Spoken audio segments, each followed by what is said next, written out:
it's a rare day when we can make it through that whole thing uninterrupted. I did a cough at the start. Yeah, you were actually still muted, so Fuck. got him. I anticipated something. Hello and welcome to the Benzo Rehab Dungeon, episode 97. It is the 24th of June, 2022. I am your host, Michael Deebs. I am joined, as always, by co-host and generally cool guy, except for the giant plant in his face, Danko Suvin from the Instagram handle at DankTheLuz. Also joined by John McKinnon from... It is not muted. Can't hear anything at all? No, you're just bad at broadcasting. No, it's all live on my end. Mm. Here, let's I'm gonna go onto youtube.com. I think it might be you. From Yeah, it is. It's not muted. It is her. Yeah. All right. Yeah, that's her. You know, she gets one over on me when I accidentally muted myself that one time, and she just thinks that I can't run a fucking broadcast anymore. And Well, John, don't think I didn't notice that you immediately jumped to her side of things. Yeah, it's just that I'm hoping that she'll fire you. yeah. She can't fire. I mean, can't she though? Yeah, I guess probably. I don't know. It's possible. We haven't quite figured out how the power structure works there. That'd be a good Benzo Rehab Dungeon shirt. Only God can fire me. Only God can find that. I'll make a mock-up for that later and run it by you boys. John, I don't think I introduced you. John, the producer, also with us. Maybe also we call him Judas Iscariot from now on because You actually doxed betrayed him me. the first time, and he did betray you. How's Did I that dox silver tasting, John? Fucking delicious. Oh, wonderful. Yeah, All right, good. yeah. You can't put food on the table with loyalty. That's true. That's a good point. And that's the end of the podcast. That's Can't always have we need to have today. Not every night can be the last supper. Cool, wonderful. John, how are you doing? Let's get the pleasantries out of the way. Oh man, I'm super disappointed. You know, I learned that the government can control what I can do with my body. Oh, your body specifically. Yeah, no, I'm Nope. not allowed to throw myself off of the highway overpass. It's absolutely illegal. That sucks, man. I'm sorry Yeah. to hear that. Yeah, it sucks. Just when you think it's all your own, Yeah, they stop you from blocking traffic for like what 2 hours before they scrape you off the street. yeah, no, and they put up signs and shit. You know. Yeah, that's fucked up. Yeah. And Danko, how are you doing today, sir? Let's put it this way. The only thing that was keeping me going at this point was the idea that I might be healthy enough for 1 to 3 years to continue cream pieing people. Oh no. Dark day for fans of cream pies, I guess. Yeah. How are you? How are you, Deebs? I'm doing all right. How are your cream pies? Yeah. Delicious. I don't know, man. I don't want to answer. F's in that the question. chat for Mike's cream pies. I really don't want to answer that question. Yeah, no, I'm doing okay. The other day I watched a movie called Doctor Strange. Something about madness or some. It's the Doctor Strange's Magic Emporium. Yeah, Doctor Strange's goofy wild trip or whatever. Real dog's ass of a movie. It's really fun to watch a movie where all of the action is just people like holding their hands like this and like beams of energy shooting back and forth with each other, but like that's it. That's the entire like action scene is just like some dumb, goofy hand movements, and then like the lasers, Yeah. and then they just look into the camera and like grunt really loudly, like they're straining really hard because the magic takes a lot of, I don't know, focus or something. You gotta clench. Yeah. And then It's like weightlifting. If you cast a spell without clenching your abdominals, you shit your guts out. Right. Yeah. Did you not see the after credit scene of Doctor Strange's Wonder Emporium? all the all the bins of soiled underwear that they had to keep. Yeah, you watch Smaug fly in, voiced also by Benedict Cumberbatch, and he just shits blood all My over God. the fucking hobbits. Yeah. And that's what happens. Also notable about the movie is that all of the powers are just kind of like made up as they go along. Oh yeah. So it's like, I mean, it's literally it's magic though, right? So, yeah, I mean, but it yeah. like just sucks because it's never like explained like what the Is it- parameters of their abilities are, and they just kind of like, yeah. oh, it would be really convenient if all of a sudden they could do this because we Yeah, kind of like wrote his, ourselves into a corner here. Isn't his superpower that he can just make reality wiggle? Or yeah, he's a reality turns it wiggler. into- Something like that, I guess. I don't know, man.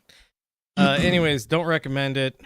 Bored out of my mind watching it. I was even playing a game, and I just kind of look over and be like, "Oh, okay, they're still doing the grunting into the camera while like I don't Wiggling. know, yeah, I wiggling thought reality or something."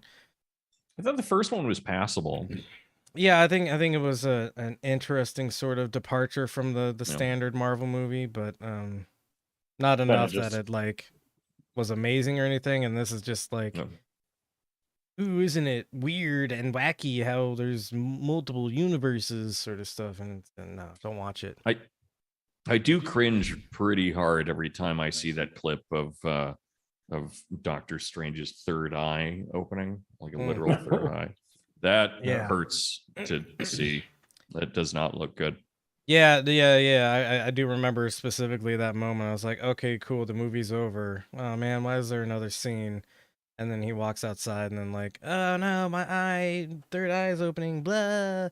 Oh, I thought it was just like a thing they did, not a plot point. That's worse. That's a lot worse. Yeah, I mean that's how the movie ends, and I guess probably how they're gonna set up another Doctor Strange movie is like, what do I do with my crazy third eye? How cool would it be if you had to see him with that horrible effect for an entire film?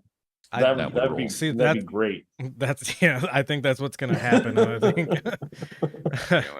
I think maybe instead of completing that movie, they should cancel it before it's due. No, I think I want to see Doctor Strange spray people with his brain pussy or whatever you were talking about.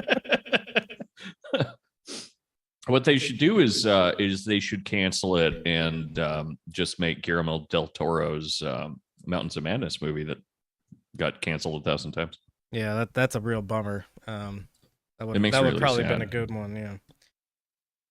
Let's go ahead and kick over to a news article that I'd like us to look at. No. We're We're not. I know. I we did can't promise do that this news would this just week. be. We Yeah. cannot do news this week. I'm not gonna do this. I know I did promise that this would just be a cool, chill hangout session for boys, but there's a couple of news items I would like to look at. It's only 21 links in total, if that makes you feel better. One for every gonna kill myself. Oh, is it supposed to be 21? I only have 20. Oh, I might have miscounted. Find another link. Find another link. No. I think I just miscounted. So the Colorado River states which the Colorado River feeds into.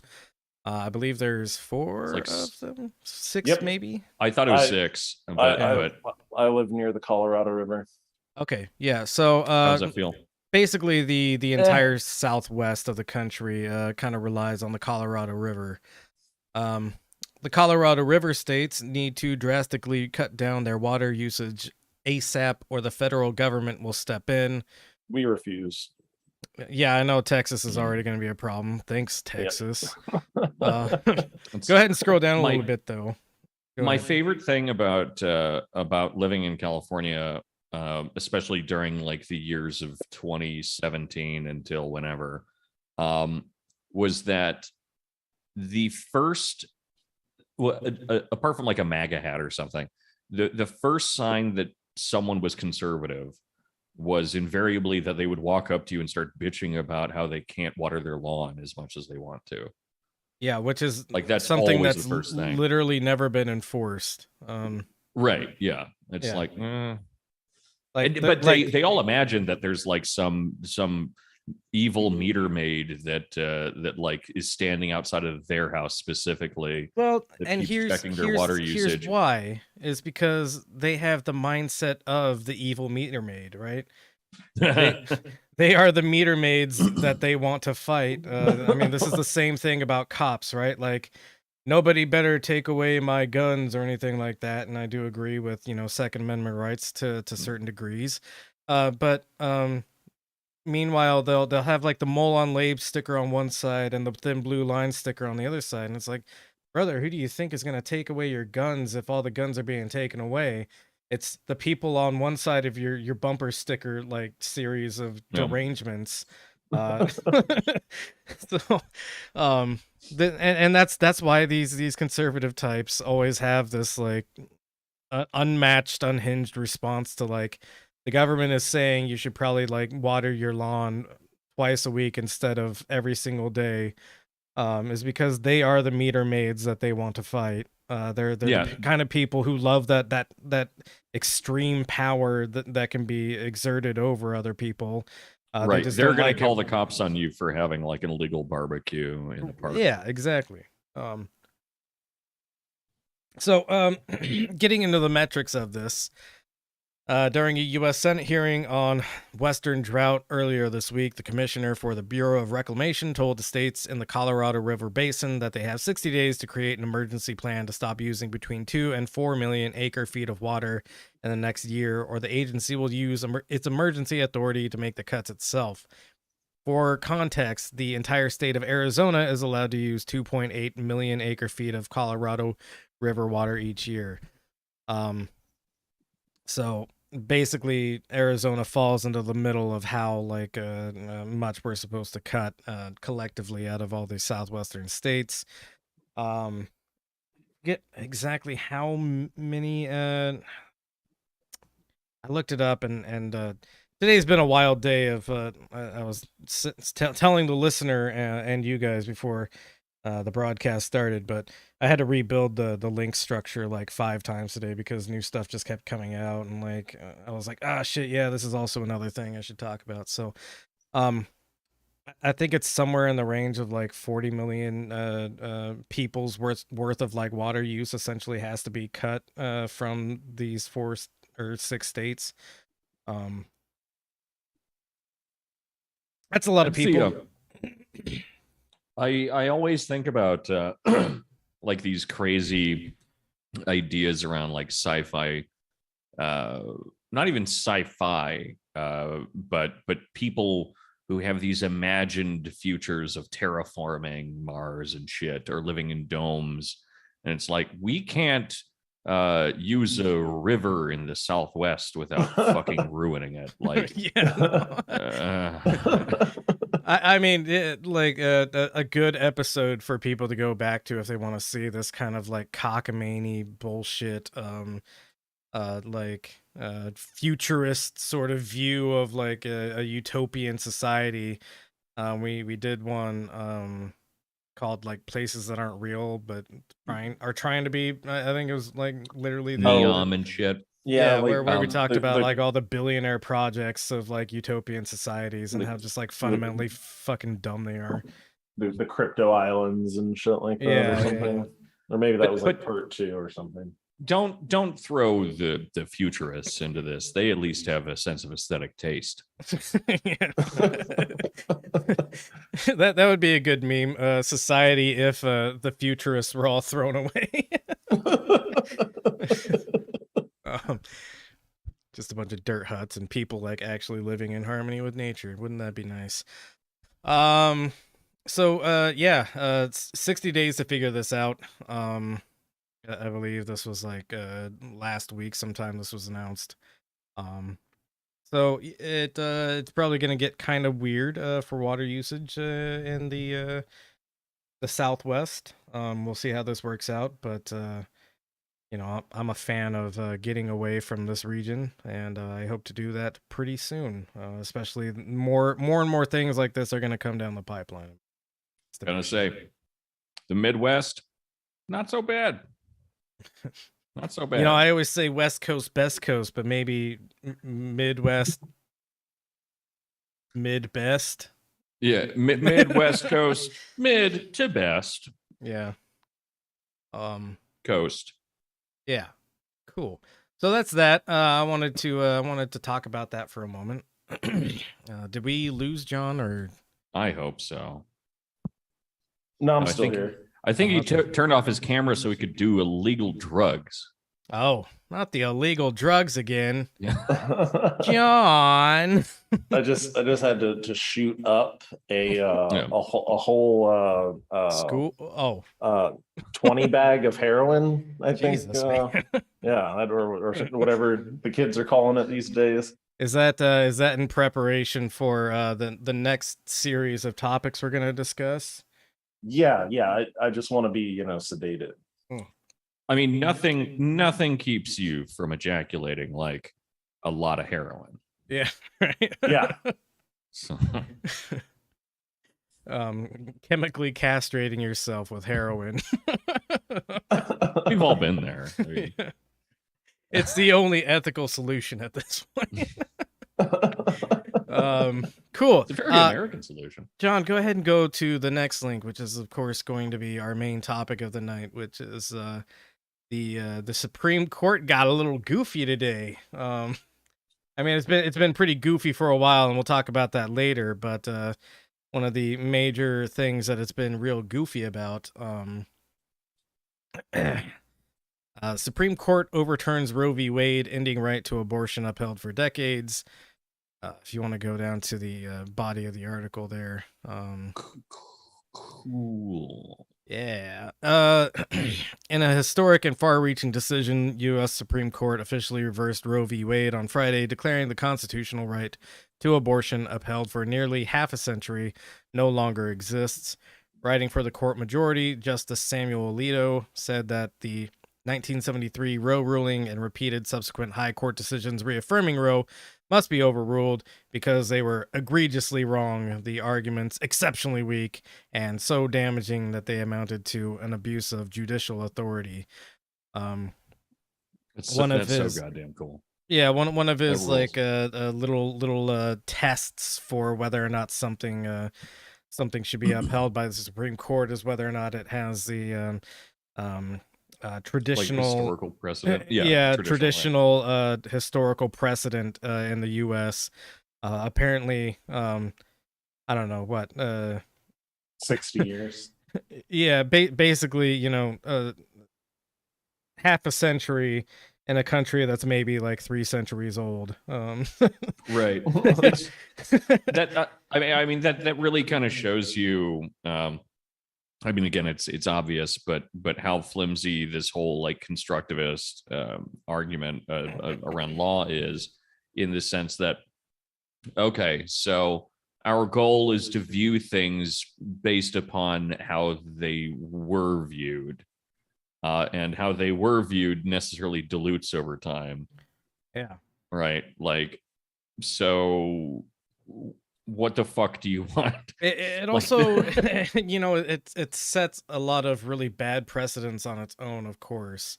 And when I said this country is, except for that thing about black people, right? Yeah, which Clarence Thomas wrote, his little adjoining piece to the what do they call it, the opinion or whatever. So there's the majority opinion, and then people can pitch in however they want. Clarence Thomas, basically said also all these other cases like marriage equality and Right. shoot, what's the other one? Like sodomy and stuff. Yeah. Basically, like your right there's to a cascade of privacy, things, your yeah. right to privacy in your home to do whatever weird stuff you like to do to get off. Yeah. Basically, that's all on the chopping block, and then he was like pretty special to keep aside, like, oh, but interracial marriage, let's not touch that one because he is, of course, in an interracial marriage himself. Kavanaugh, of all people, wrote his little adjoining piece, basically saying, "Hey, look, yeah, we're overturning Roe, but that doesn't mean these other things are necessarily on the chopping block." Which is kind of like a softball way of saying, like, on the fence, but let's not worry Right. about that today. That'll probably be next year or something. So, and then another precedent that it sets is, you know, I don't know what new rights may need like be affirmed later on in the future.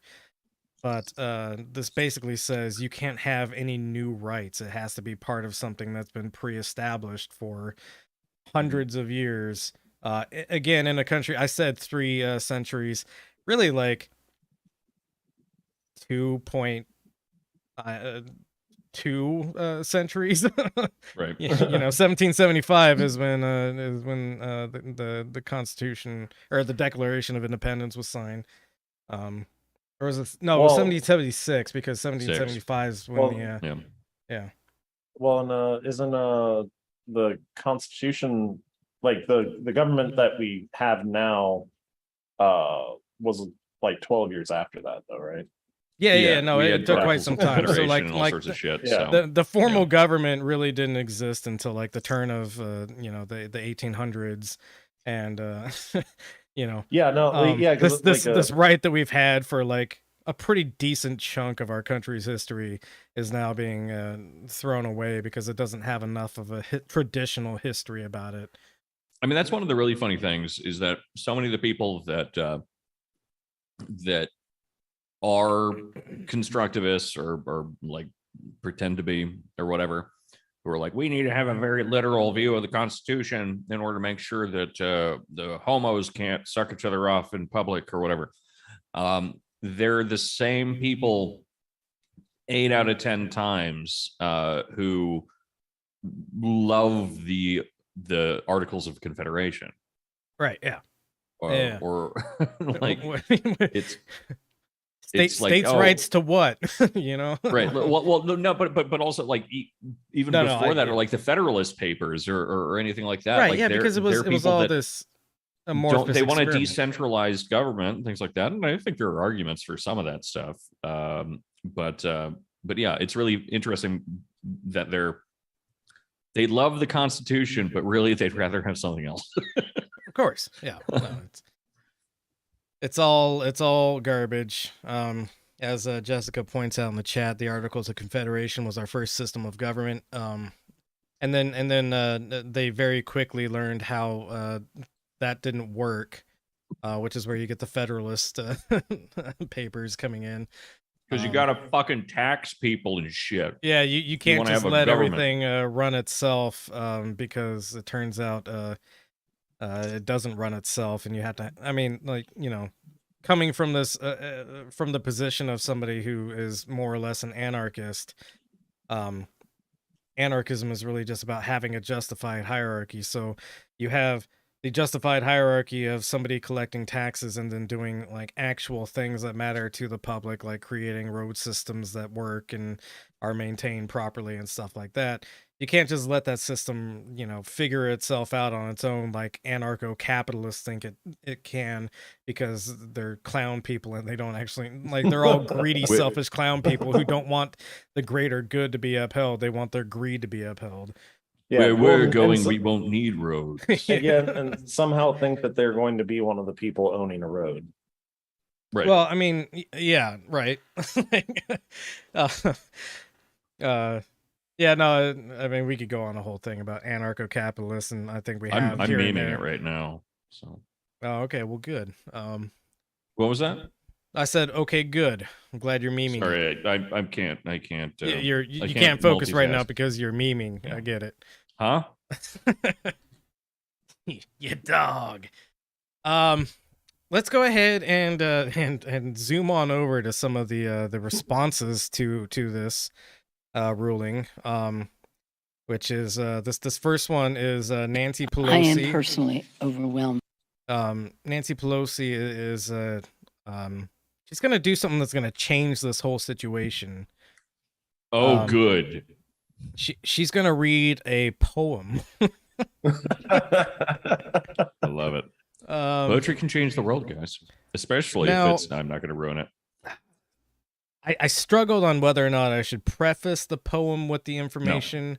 No. Or should I tell people where this poem comes from afterwards? After. Okay. After. Okay. All right. John probably hasn't heard this, so he can't really vote on this. Uninformed voters, you know how they are. John, yeah, I missed one day of the news and fucking. You picked a hell of a day, son. I woke up at like 8:30 today because I had the day off, and I felt like I was hours behind. Go ahead. By this decision. From time to time, I quote this poem by Ehud Manor. She's never read He's an this Israeli. No, met actually, his she's wife read when this I've been several in Israel. times. This is her Oh, go-to actually? He poem. says, Yeah. I have no other country, even though my land is burning. Only a word in Hebrew penetrates my veins, my soul, with an aching body and with a hungry heart. Here is my home. I will not be silent, for my country has changed her face. My country has changed her face. I shall not give up on her. I shall remind her and sing into her ears until she opens her eyes. Clearly, we hope that the Supreme Court would open its eyes. I am Okay. So the context for that poem is it was written by a guy basically speaking in defense of Israel's invasion into Lebanon. Yeah, that's what it sounded like.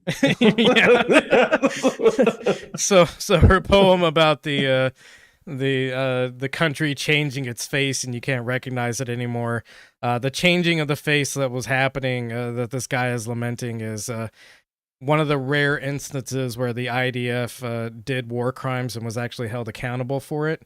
And that was just seen as unconscionable for this guy. So he writes this poem about how the country is just changing its face and it's burning and I have no other home. What am I to do? Yeah, she's quoting somebody defending war crimes. So that's good. We love a little fascist poetry. Yeah. By the way, Truncata Workshop, TRUNCAT. So that's one response. Maybe you would like to go to, and this isn't necessarily a response, but this happened on the same day, and it's not like they didn't know what happened, but they passed this like really anemic gun law in the House, and they decided to have a little sing-along session while literally Look. protests are happening in the background because of the Supreme Court decision. They're gonna have extra background checks for people under 21. Yeah. Well, that's if the states want to do that, though, right? Yeah, no, I it's think not that's going right. to do anything, and again, we will probably in the future have a more dedicated episode to gun control, but this ain't it. So this is them cheering themselves on for. Oh man, what is happening there? John? Yeah, this is the link that No, what are you doing, John? that's an advertisement, but oof, no, what I don't an know. advertisement. Yeah. So this is the episode where we teach everyone about female anatomy. Yeah. If you look at this, I'm not going to do it. I Top can't doctor, keep doing bizarre this joke. 10-second technique reverses type 2 diabetes, which some women have, Some Yeah. women do have. Type 2 Diabetes. So do the Diabetes. spider veins come from, what is this? The pancreas? I don't know. Is That's man. the that's the womb. Is that where varicose That's veins? what This you is my see first. here. This is my first the time seeing a organs that you're woman's looking at. body. Yeah, see, that's the vagina connecting into the womb, and those are all the orgasm nerves. I didn't realize that Oh. the vaginal Yeah. tract had such like a sharp turn in it. It does. It does. If you guys were better endowed, maybe you'd Yeah. know that all women's vaginas have right angles at the end. Yeah. I'm not hitting the back turn, as they say.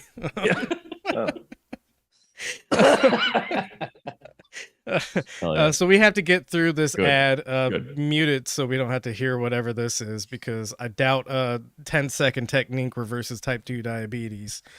What Well, if I just want to know what they're going to put into that hole. We'll to find reverse out. the technique. YouTube approved the ad, so it can't be YouTube bannable, right? Yeah. I mean, maybe we'll find out. Who So fucking while knows? you're getting us through this ad, Oh Jesus. oh man, yeah, that got Oh, that got way worse. This this is really vaguely sexy. erotic. Yeah, it's horrifying. All right, let's skip it. 'cause it's boring. Okay, cool. So they passed this really meager gun control bill. Doesn't really actually do very much. Very symbolic victory, if anything.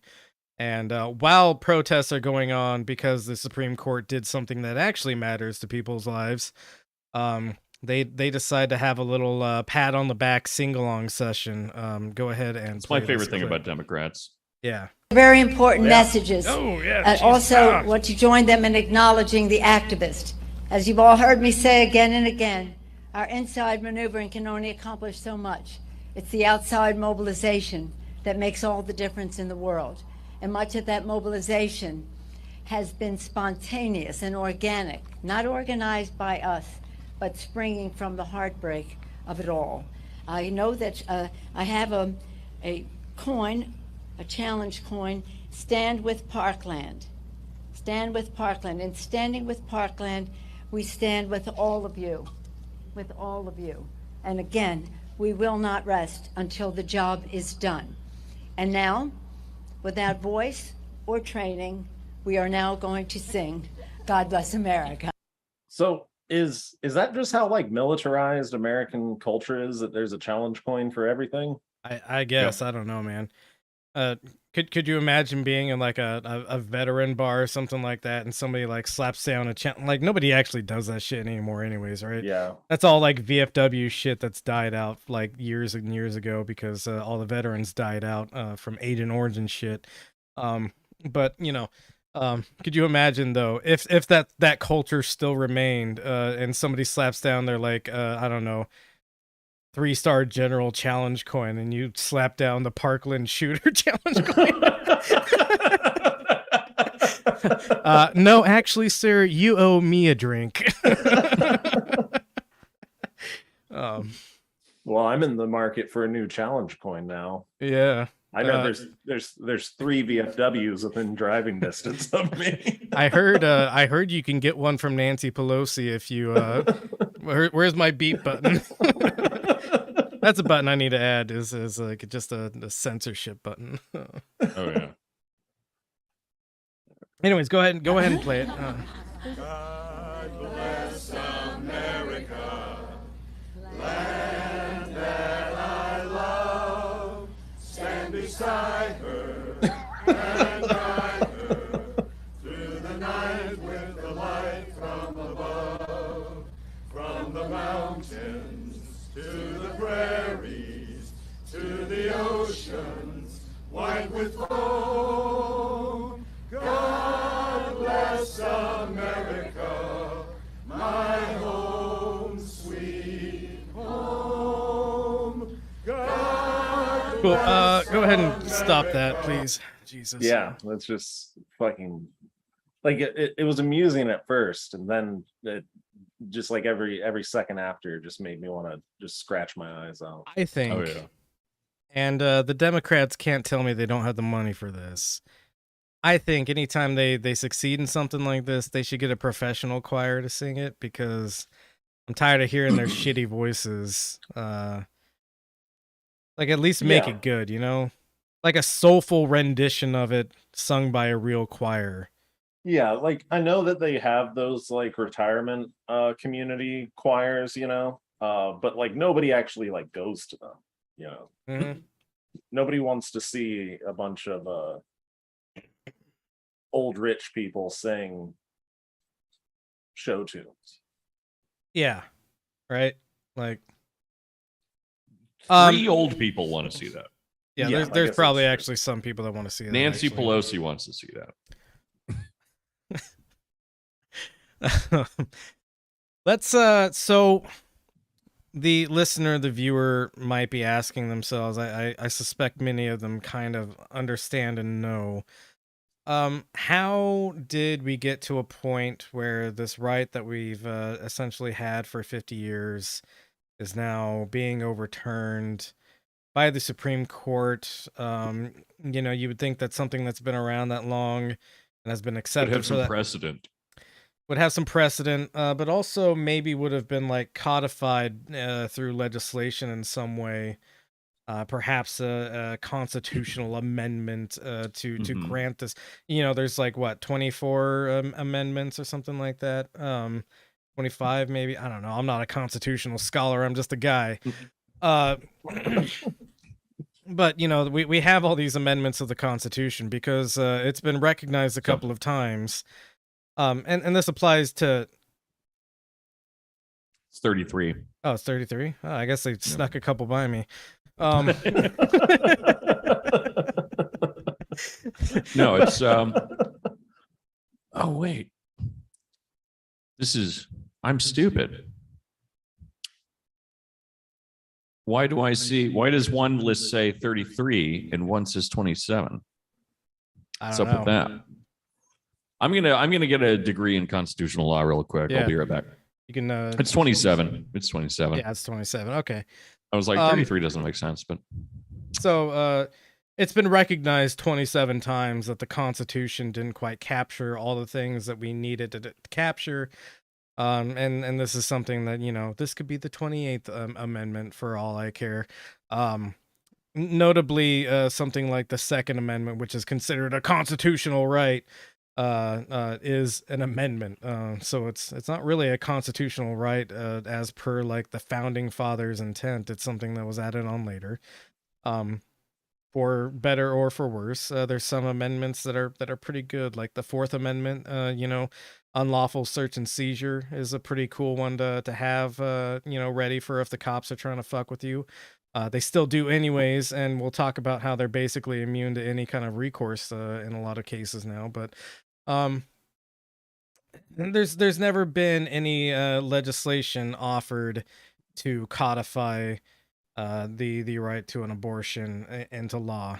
So we have a president right now. The president's name is Joseph Biden. Would you like to click What? on the next link, John?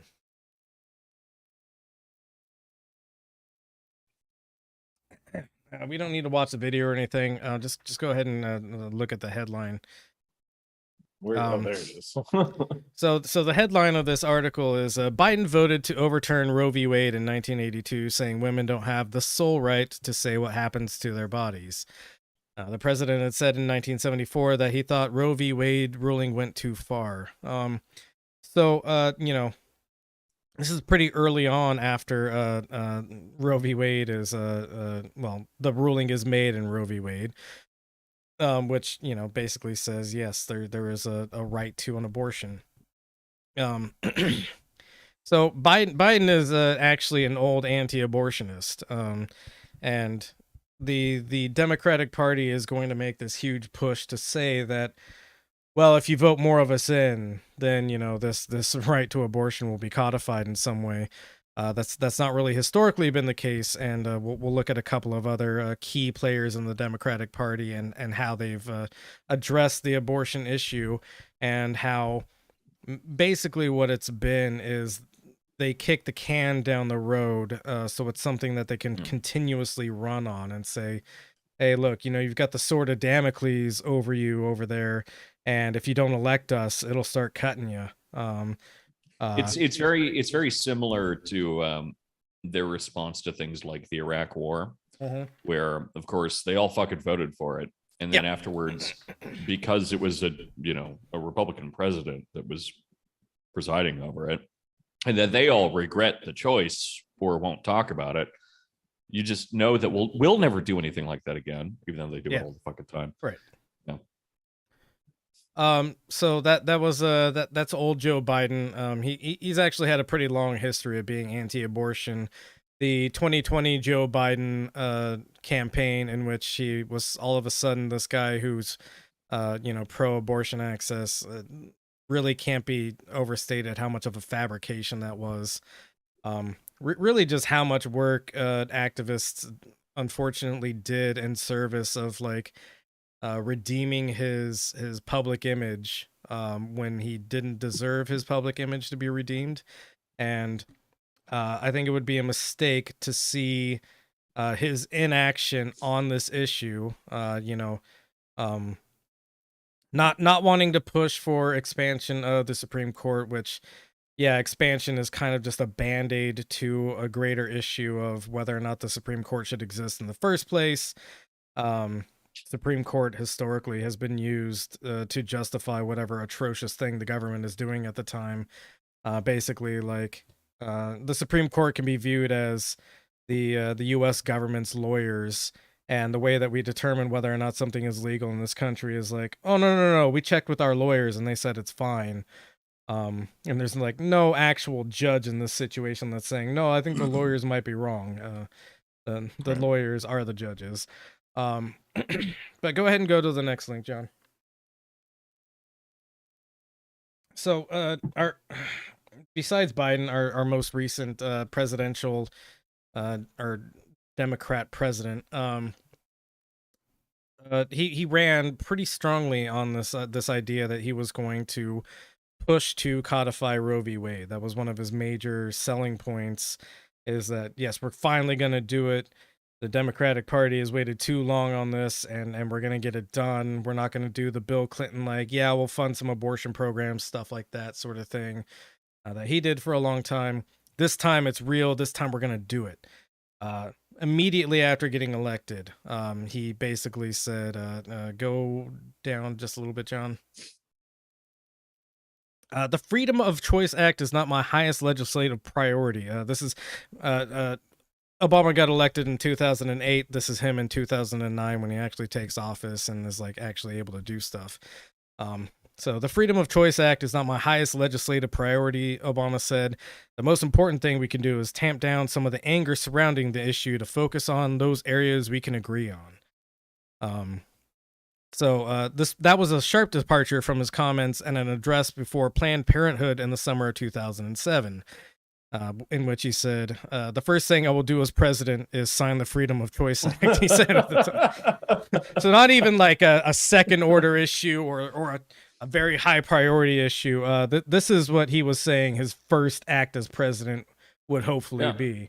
I mean, wasn't Biden's first act supposed to be canceling a shit ton of student debt? Right, of course. What he said. No. Yeah, this is all the same thing where they run on an issue so they can get elected, and it's just a fucking lie, plain and simple. And it's something that they can keep, again, like I was saying, as the sword of Damocles that they just kind of hang over you, and they say, hey, if you don't keep electing us, this thing's gonna fucking cut you, and you don't want to get cut, right? So keep electing us. And we'll think about getting the sword removed one day, but there's only so much we can do. Yeah. I mean, that's pretty much the way that I date. Is I just tell girls, hey, so the moment you come back to my place, I'm not gonna fall asleep, and you're gonna come. Just the first thing we do is going to be me not coming and falling asleep. And you got to think, there's a lot of guys out there that will just fall asleep, and I'm not one of them, though. Exactly. So, And Date And me, while not I- them. Because I'm at least saying I'll do it. Yeah. Or Yeah. rather won't do it. That's and actually that's the other thing is that once we start dating seriously, I just keep on I string them along by repeatedly telling them I'll get the sword removed eventually. Exactly. Right. Go ahead and go to the next link, John.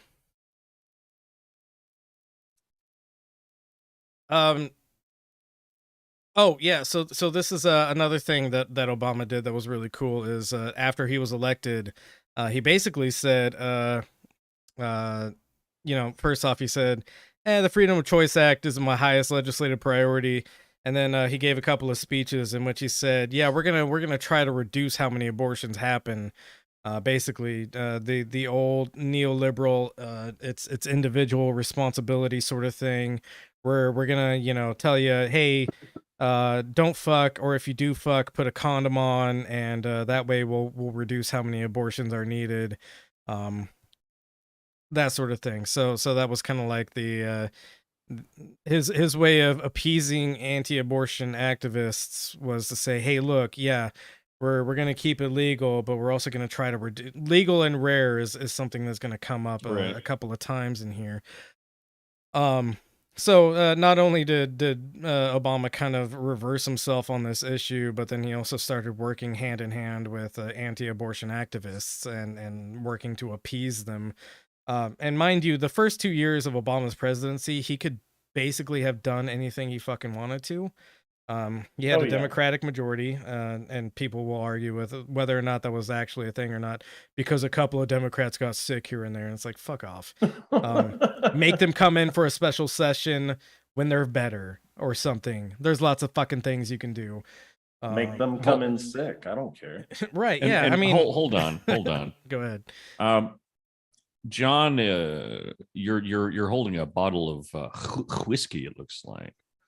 Yeah, it's a What is it? celebration for the repeal of don't ask or not don't ask, Don't of abortion. No, it's the repeal of don't fuck, don't come. yeah, don't fuck, don't go. What's the whiskey? Wild Turkey Rare Breed. Jesus Oh. Christ, man. It's so much a better nice than looking that. bottle for such a nightmare. Yeah. Listener and viewer, very sorry for John's behavior. He's high on heroin. That's Yeah. true. Check between his toes next time. Everyone's checking his arms for track marks, and I'm really sick of him getting away with this. I put it right into my eyelids. That's yeah. Yeah.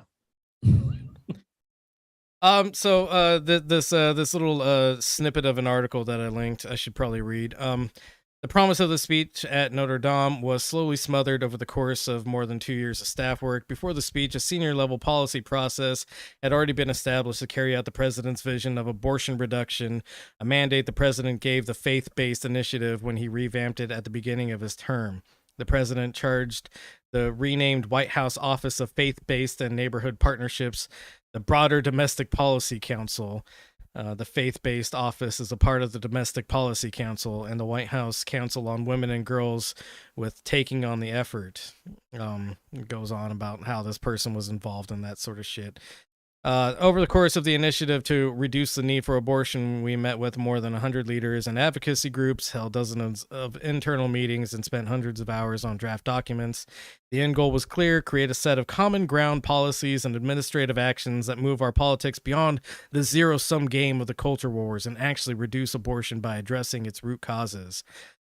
Notably, one of the root causes that was never identified was economic concerns, which we'll look into a little bit later, but turns out to be like 75% of the reason people get abortions. Again, it was all it was all just here's some sex ed courses, wear condoms, you'll be fine, which I think it's a good idea to reduce the need for abortions in certain ways. But really, like the biggest thing you could do to reduce the need for abortions is to make people's economic situations not miserable.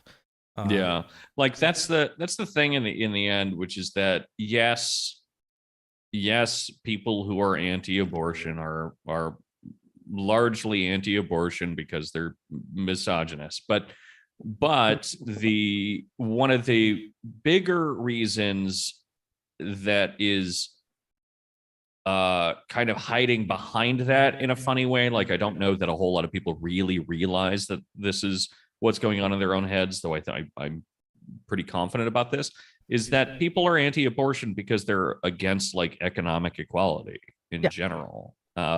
And so you should be able to suck it up and just fucking have a kid if it ends up happening. And also they're fucking nerds, they're dork ass nerds. And so the idea that someone would have sex with someone else and produce offspring or produce a pregnancy that they didn't necessarily want or plan for is repulsive and terrifying to them, which boils down to this obsession with the personal responsibility, which is fundamentally economic, but comes from the fact that they're fucking nerds. They're fucking dorks that can't lay pipe. Sorry, you ain't fucking.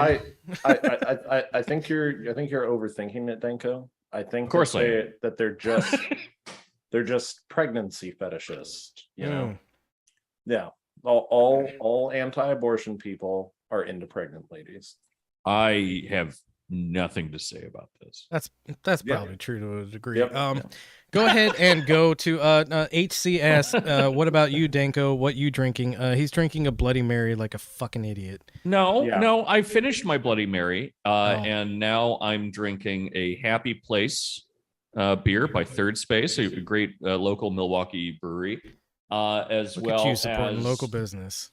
Yeah, well, local breweries. It's the only kind of business I believe in. And I'm drinking this Japanese whiskey that's actually from a very similar bottle to the one that John had. So for some reason, I thought maybe he's drinking a Japanese whiskey and not something made of shit and piss. But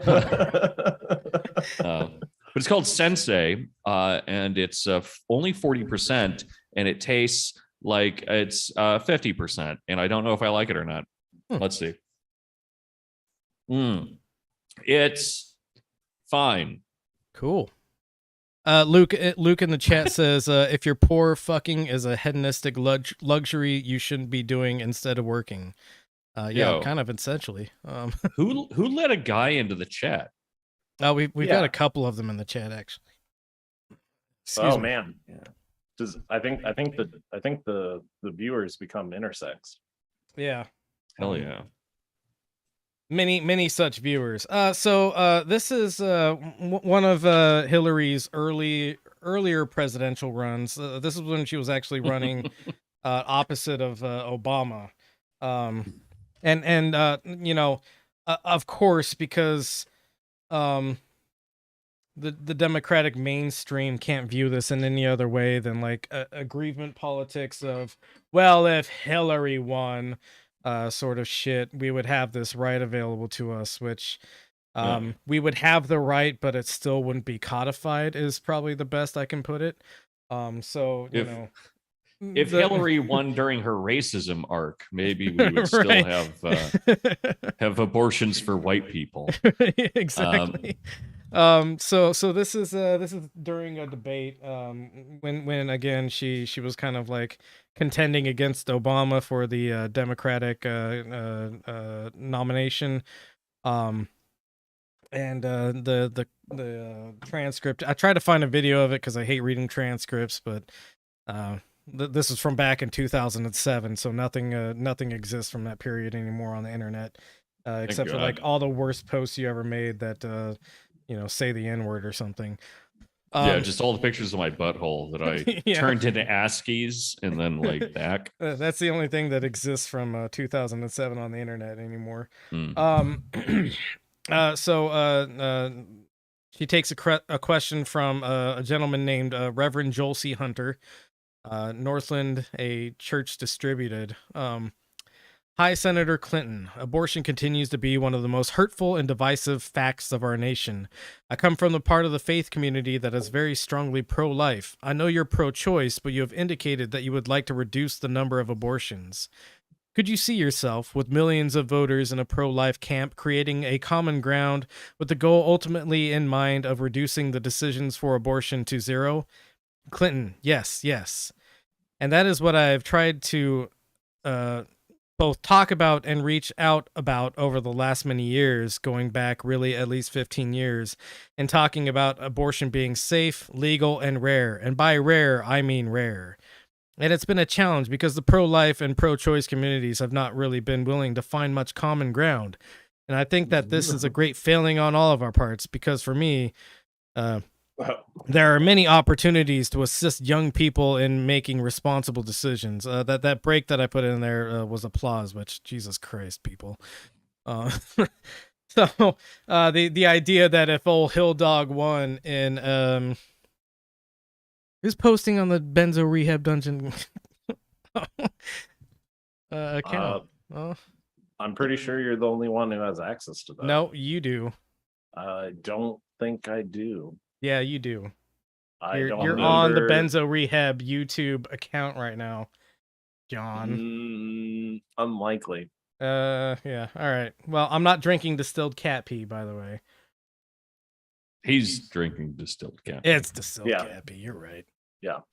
So again, the idea that Clinton, if she had won in 2016, we would have a codified abortion right in this nation. Really, just not fucking. It's fantasy. It's fantasy. Yeah. It's aggrievement politics of it was her turn sort of stuff. And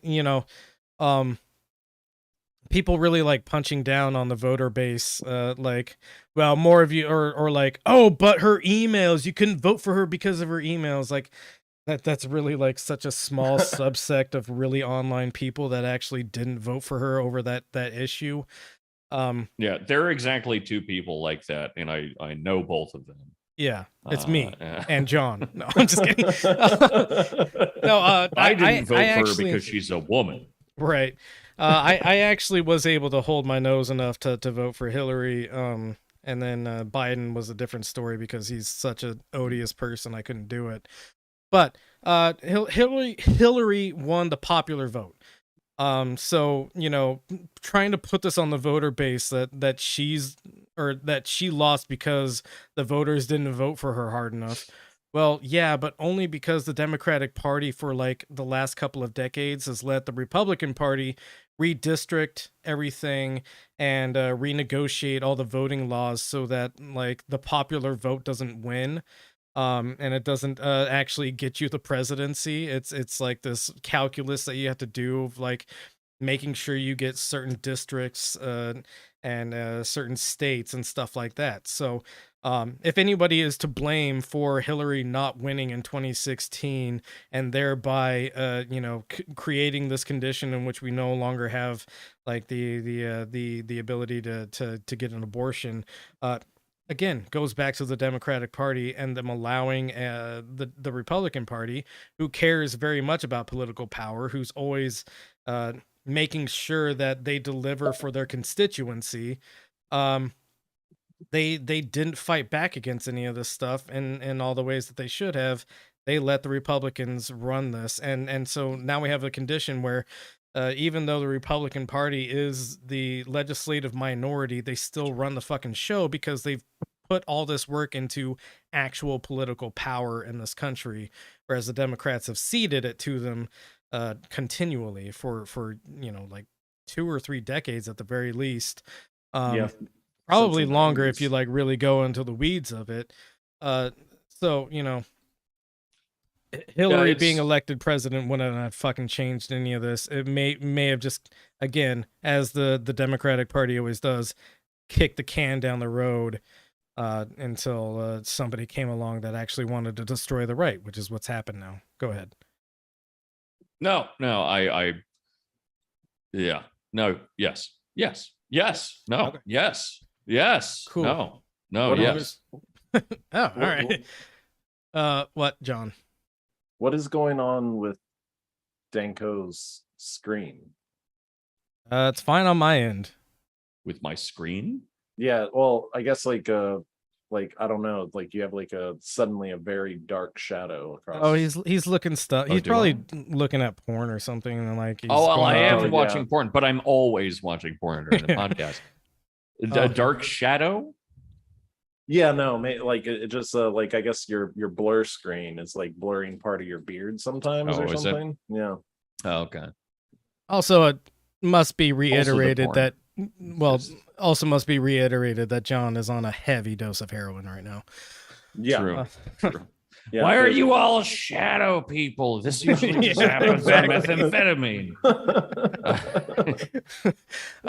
Go ahead and go to the next link, John. great when you mix those two. Oh, yeah. Yeah. Always good to put downers with downers. Methamphetamine and heroin? Oh, I thought we were talking about booze and heroin, but never mind. Oh, my Yeah. favorite mix is heroin with heroin. Well, Yeah. I'm drinking heroin infused booze. Oh, hell yeah. Yeah, and Old poppy tea. yeah, and then later tonight I'm going to eat a bunch of meth. Yeah. Damn. Yeah, cool. Yeah. It's like putting ketamine in one arm and speed in the other and seeing which one wins out. This is from May 3rd, 2017. We have to talk about other Democratic Party leaders and why maybe their unwillingness to do anything about this right for several years has probably led to losing this right now today. Nancy Pelosi says Democrats' focus on abortion is hurting the party. So go ahead and zoom in a little bit. Again, this was in 2017. And this is kind of like when they're doing the post Trump win triage, and they're saying maybe it's the abortion stuff that we were focusing on that's a real problem. And not the fact that we weren't offering anybody any kind of like material benefit to voting for us or anything like that. Maybe it's this issue that they have as a right that we go ahead. Well, like I was saying, with my dating life, because this episode about abortion should be entirely about my dating life. Right. It's when I have a serious thing going with a woman, I just and they complain about the fact that they never get to orgasm. I just tell them, your obsession with this orgasm thing is really hurting our sex life. Yeah. If you weren't focused on coming so much, yeah, I then feel like maybe it would be better we'd for be one able, of us. Right. Well, I mean, and really, if one of us is happy, then And it's you should a be net, happy for me, right? this is like sex utilitarianism, right? As long as there's a quantifiable amount of enjoyment that happened out of it. Yeah, I tell her, do you not like voting for me? Yeah. So Because- if you're at 100% enjoyment and she's at like 25% enjoyment, that's 125% enjoyment across the spectrum. HC in the chat asked what I'm drinking. I'm drinking Distilled cat piss. distilled cat piss and cranberry juice. I mean, it's it's absolute actually- vodka, which is kind of like distilled cat piss, but Well, yeah, better this than is a lot all of vodkas. Chinese medicine. This is it's ancient Chinese medicine. Distilled cat piss and cranberry juice cures urinary tract infections. Yeah. Yeah. For the ladies in the chat. For the ladies. Yeah. Little BRD ladies night. Just splash some absolute vodka around and drink your cranberry juice. And Max in the chat says sex utilitarianism is a terrifying concept. Yes, exactly. Yeah. So going back to this article, earlier this month, Senator Bernie Sanders and DNC head Tom Perez, and this is why Bernie Sanders kind of sucks, is because he hangs out with the DNC so much. And Tom Perez is just, wow, what a piece of work. Gave a unity tour during which they suggested abortion rights were a disposable part of Democratic ideology. Later, Sanders added that stumping for anti-choice candidates is the kind of thing Democrats need to do if we're going to become a 50-state party. Great fucking work, Bernie. You son of a gun. You guy. You guy I would have voted for, but man, have you made some fucking political missteps. Isn't it funny that that guy is like the only chance in our lifetime at any kind of like reasonable political leadership? Isn't that fucking yeah, and funny? he still pretty sucks hard. Like he's like Yeah. a barely left-leaning centrist, all things considered. It fucking rules. It makes me super feel rules. good. It makes me feel really good.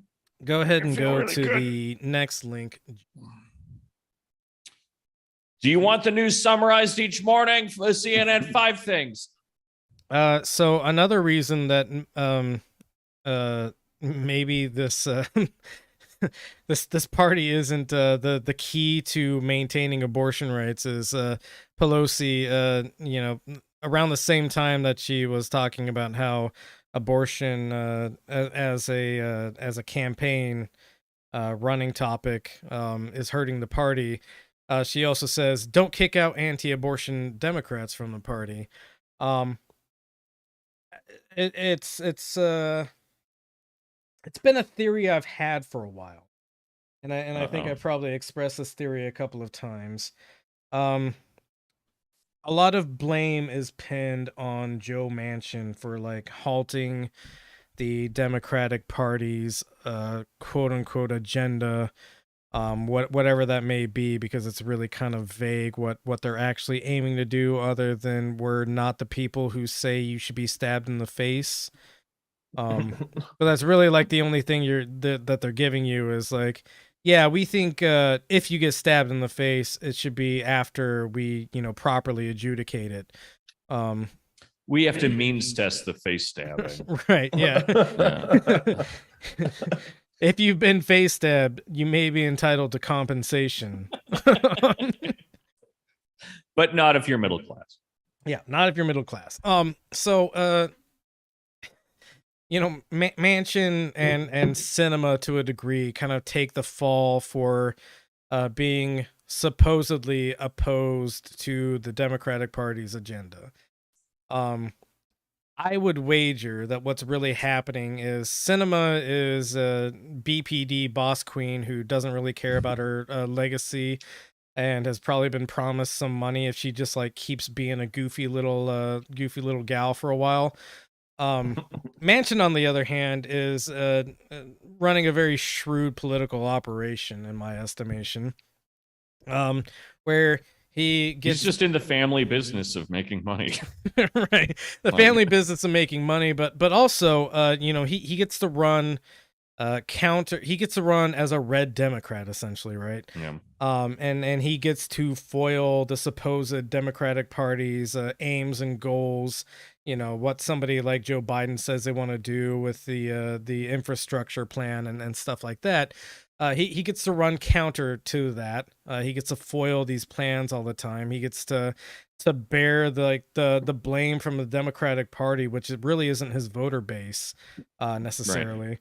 Right. So he bears that blame from the Democratic Party, and he builds up his conservative constituency in his home state. So he's running a very shrewd political operation here, and I would actually wager that what he's really doing also on top of this is gaining a bunch of internal political favor with a lot of Democrats who would like to come out as anti-abortion but can't, because the state that they're running in would be very against that, right?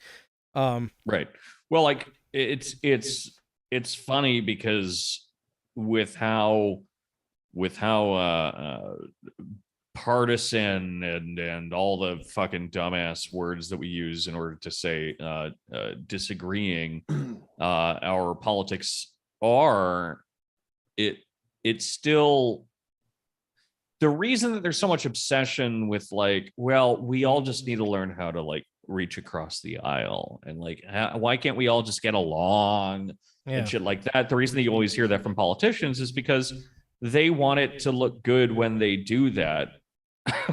right yeah. because that's the convenient thing to do, is to just be a fucking fence-sitting piece of shit that's like, oh yeah, the Democrats love me because I have a D next to my name. And the Democrats that aren't Democrats love me because I'm not a Democrat either. And the Republicans love me because I hate women. Yeah, essentially. Yeah. But yeah, just to tap on the point again. I would wager that there's a lot more Democrats who don't agree with the infrastructure bill, don't agree with the right to abortion, don't agree with any kind of like sensible legislation surrounding access to guns, don't agree with all these big ticket items that the Democrats run on, but they have this very convenient foil that they can just kind of put all the blame on. It actually works for him very well politically, and they get to keep playing this game, and it could be fucking anybody as far as I'm concerned in the Democratic Party. You have the outspoken ones like Cuellar in Texas, who beat out his progressive primary opponent because the Democratic Party put a bunch of weight behind him, and he's anti-abortion, anti-gun legislation Democrat. So the Democratic Party is not pro-abortion, right? It's never actually been pro-abortion rights. All the current major players in the Democratic Party have histories of being anti-abortion. You've got a lot of the legacy players who are kind of no longer in the political game, but still running a lot of the politics of the Democratic Party, like Hillary Clinton and Obama. And then you've got a lot of current folks like Pelosi and then Biden, who actually hold the reins of power right now, and have histories of being against this kind of thing and being against codifying it. I mean, we would do well to remember, like, even outside of abortion, that the Democrats have had almost as much, if not just as much, to do with our semi-contemporary history of moral panics as Republicans have. Yeah, I mean, Biden was the crime law guy, right? And the super predators and shit. Like, it's just people making up spooky culture shit to be afraid of. And we always end up blaming the Republicans for being like that, simply because of the fact that after 9/11, we have this 24-hour news cycle that Fox flourishes in. And the type of moral panic that Democrats have isn't nearly as inflammatory and interesting. Spicy, it's just right? bitchy. Yeah, it's just lame. It's your mom whining instead of like your uncle being like, "Did you know that the buildings are made of bat skin?" And then it's So, but and your uncle might be right. But probably, but this moral panic and this like cultural inventory is just as much a center left thing as it is a center or far right thing, and these people never die, so it's the same people. Yeah, that's the real shame about it. Is I checked with the lawyers, and it's okay for me to say this. It's not technically illegal to say that somebody should fall on their own sword, because you're not issuing them a threat. You're saying that you're issuing them a metaphor. Yeah. So if I was Nancy Pelosi, what I would do, the Supreme Court basically just like said, hey, you can kind of just get a gun and hold it whenever you want to. I would maybe get a gun if I was Nancy Pelosi. I'm not saying that she, has to do this. It's just if I was her, and I would put that gun in my mouth, and I would see how many times I could pull the trigger before everything went black. It's pretty good. It's the right thing to do, in my estimation. I'm pretty sure that she doesn't even need to go through that much effort, and that, like Yoda, she can just die of old age at any point she wants. Just one night she could decide that she's not going to wake up the next day. That would be good. Yeah, cool too. My version of it was just that I think that they should all take up smoking very heavily. Well, see,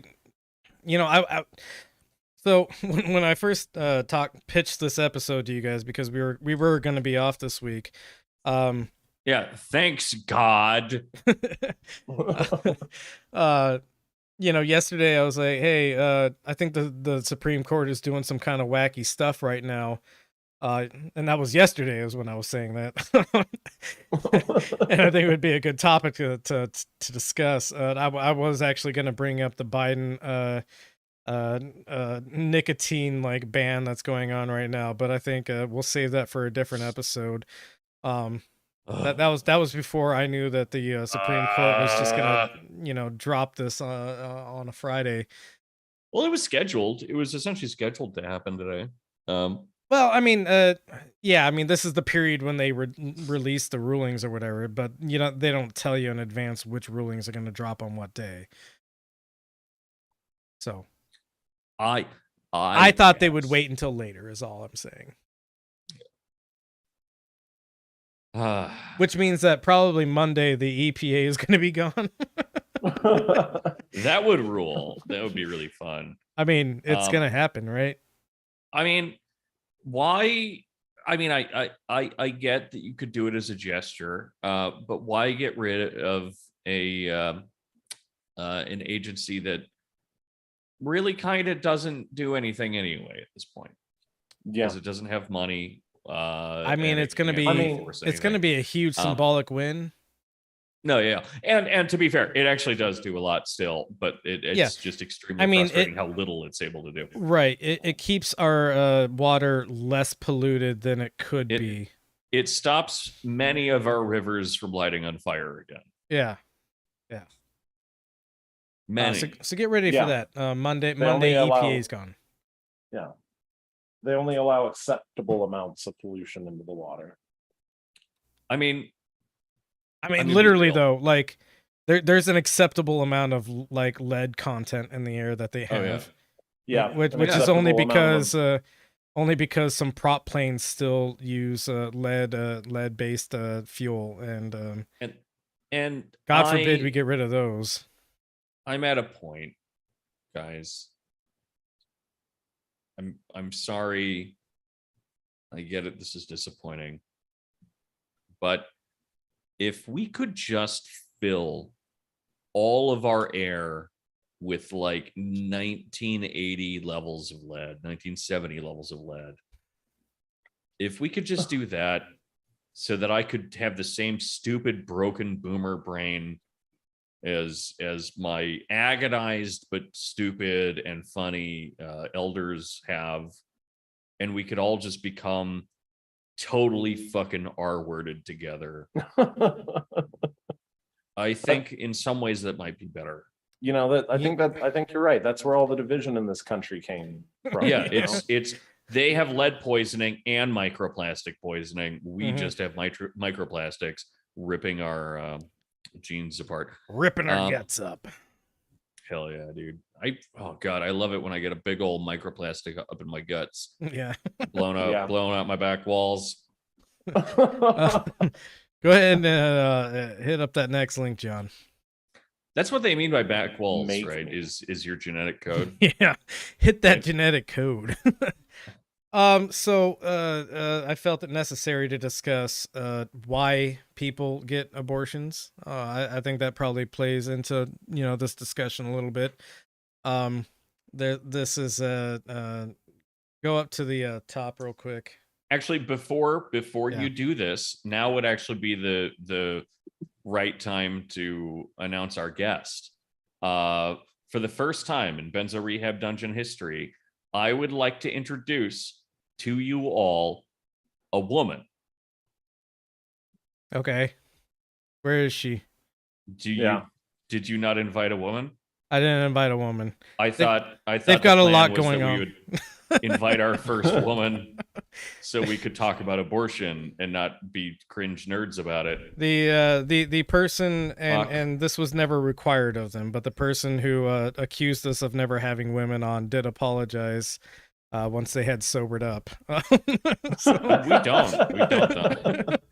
Once they sobered up, who was it? We Call don't them have to out talk now. about that. Yeah, no, Call they're them out now. no, they're Yeah. good. They're good, wonderful people. They just got a little drunk, and they Yeah. don't listen to every episode that we put out, so it makes sense that maybe they missed the It- couple of it's- women episodes we've sounds like you should shame them. Yeah. Yeah. Yeah. had. No, we don't. We You- don't you know do what? shame for little missteps here and there on this podcast. I don't know. Yeah. That's my favorite thing Or- about our dynamic is that I think that generally speaking, correct me if you think I'm wrong, but out of the two of us, Mike and I, Mike is the one that's generally a little meaner to people online. Like just generally as like a patina that he has, he's a little meaner. Yeah, that's probably Um, true. But I am just fucking irrational and random and cruel about it. Like someone makes an entirely well-meaning joke and then I decide I need to fuck their mom. And Well, see, otherwise I'm just like, oh yes, let's hang out, let's talk about Deleuze, I'll explain it again. But yeah, See, that's the difference. I think is that I you're irrational. well, I mean, maybe sure, but I keep things at like a steady metered pace. Yeah, you have a little vent. You're letting off steam. Yeah, right. constantly. You've got like a pressure failure valve, whereas Oh, yeah. I have a pressure relief valve. Yeah. So you're waiting until critical mass to do something. I'm just like, yeah, I'm just gonna be a little bit shitty over and over again to people. So all I'm saying is, you let me know who that fucking person is. You tell me right now. No, I swear to God, I'm not going going to to my hurt him. grave with it. I'm not. Anyway, let's talk about abortion and ladies. So this research article is reasons U.S. women have abortions, quantitative and qualitative perspectives. Go Number down one, to the because they're cool. yeah, because they want to kill babies. Because they're addicted to sex and orgasm. They both recognize that these are actually babies and they want to kill babies. Yeah. They resent God. Yeah. They want to half birth the baby, look it in its eyes before they shoot it. strangle it to death. They want a baby that's easier to punch to death. Pretty hard to get more punchable to death than a baby. Well, So the reasons most zygote? the reasons most frequently cited were that having a child would interfere with a woman's education, work, or ability to care for dependents. That's 74%. That she could not afford a baby now, 73%. And that she did not want to be a single mother or was having relationship problems, 48%. Nearly 4 in 10 women said that they had completed their childbearing, and almost 1/3 were not ready to have a child. Fewer than 1% said their parents or partners' desire for them to have an abortion was the most important reason. Younger women often reported that they were unprepared for the transition to motherhood, while older women regularly cited their responsibility to dependents. We brought it up earlier, but really, like, if you want to reduce the amount of abortions that happen in this country, you have to provide for people's material needs. no. Let's speak a little bit to the morals and ethics of whether or not getting an abortion is okay. There are some people who have, perhaps a more materialistic view of politics, right? So you've got people who think, hey, maybe it would be better if things were more equitable for people. People didn't have to like live in poverty and stuff like that. Who are also saying, hey, it's actually a moral harm that's being done here with abortion. And sure, maybe that's correct to some degree. I don't think abortion is something that we should be like aiming for necessarily. Abortion is something that's being primarily made, a choice that's made primarily out of economic reasons, right? So if you think it's a good thing that abortion is banned, but you're not willing to take care of the material needs that lead to abortion, essentially what you're doing is saying to the average poor person in America, hey, we understand that you're in a vice. I'm comfortable with this vice being tightened more on you without, like, I don't know, releasing some other tensions on this entire construct that lead to you wanting to get an abortion in the first place. So this is all a policy that just punches down on the people who have the least in society, the people who can't, you know, the rich in America, traditionally, when abortion was illegal, the rich would just go to a country where it was legal. Right. That's not an opportunity for the poor in America. Going to another state and getting the procedure done is not an opportunity for a lot of the poor in America.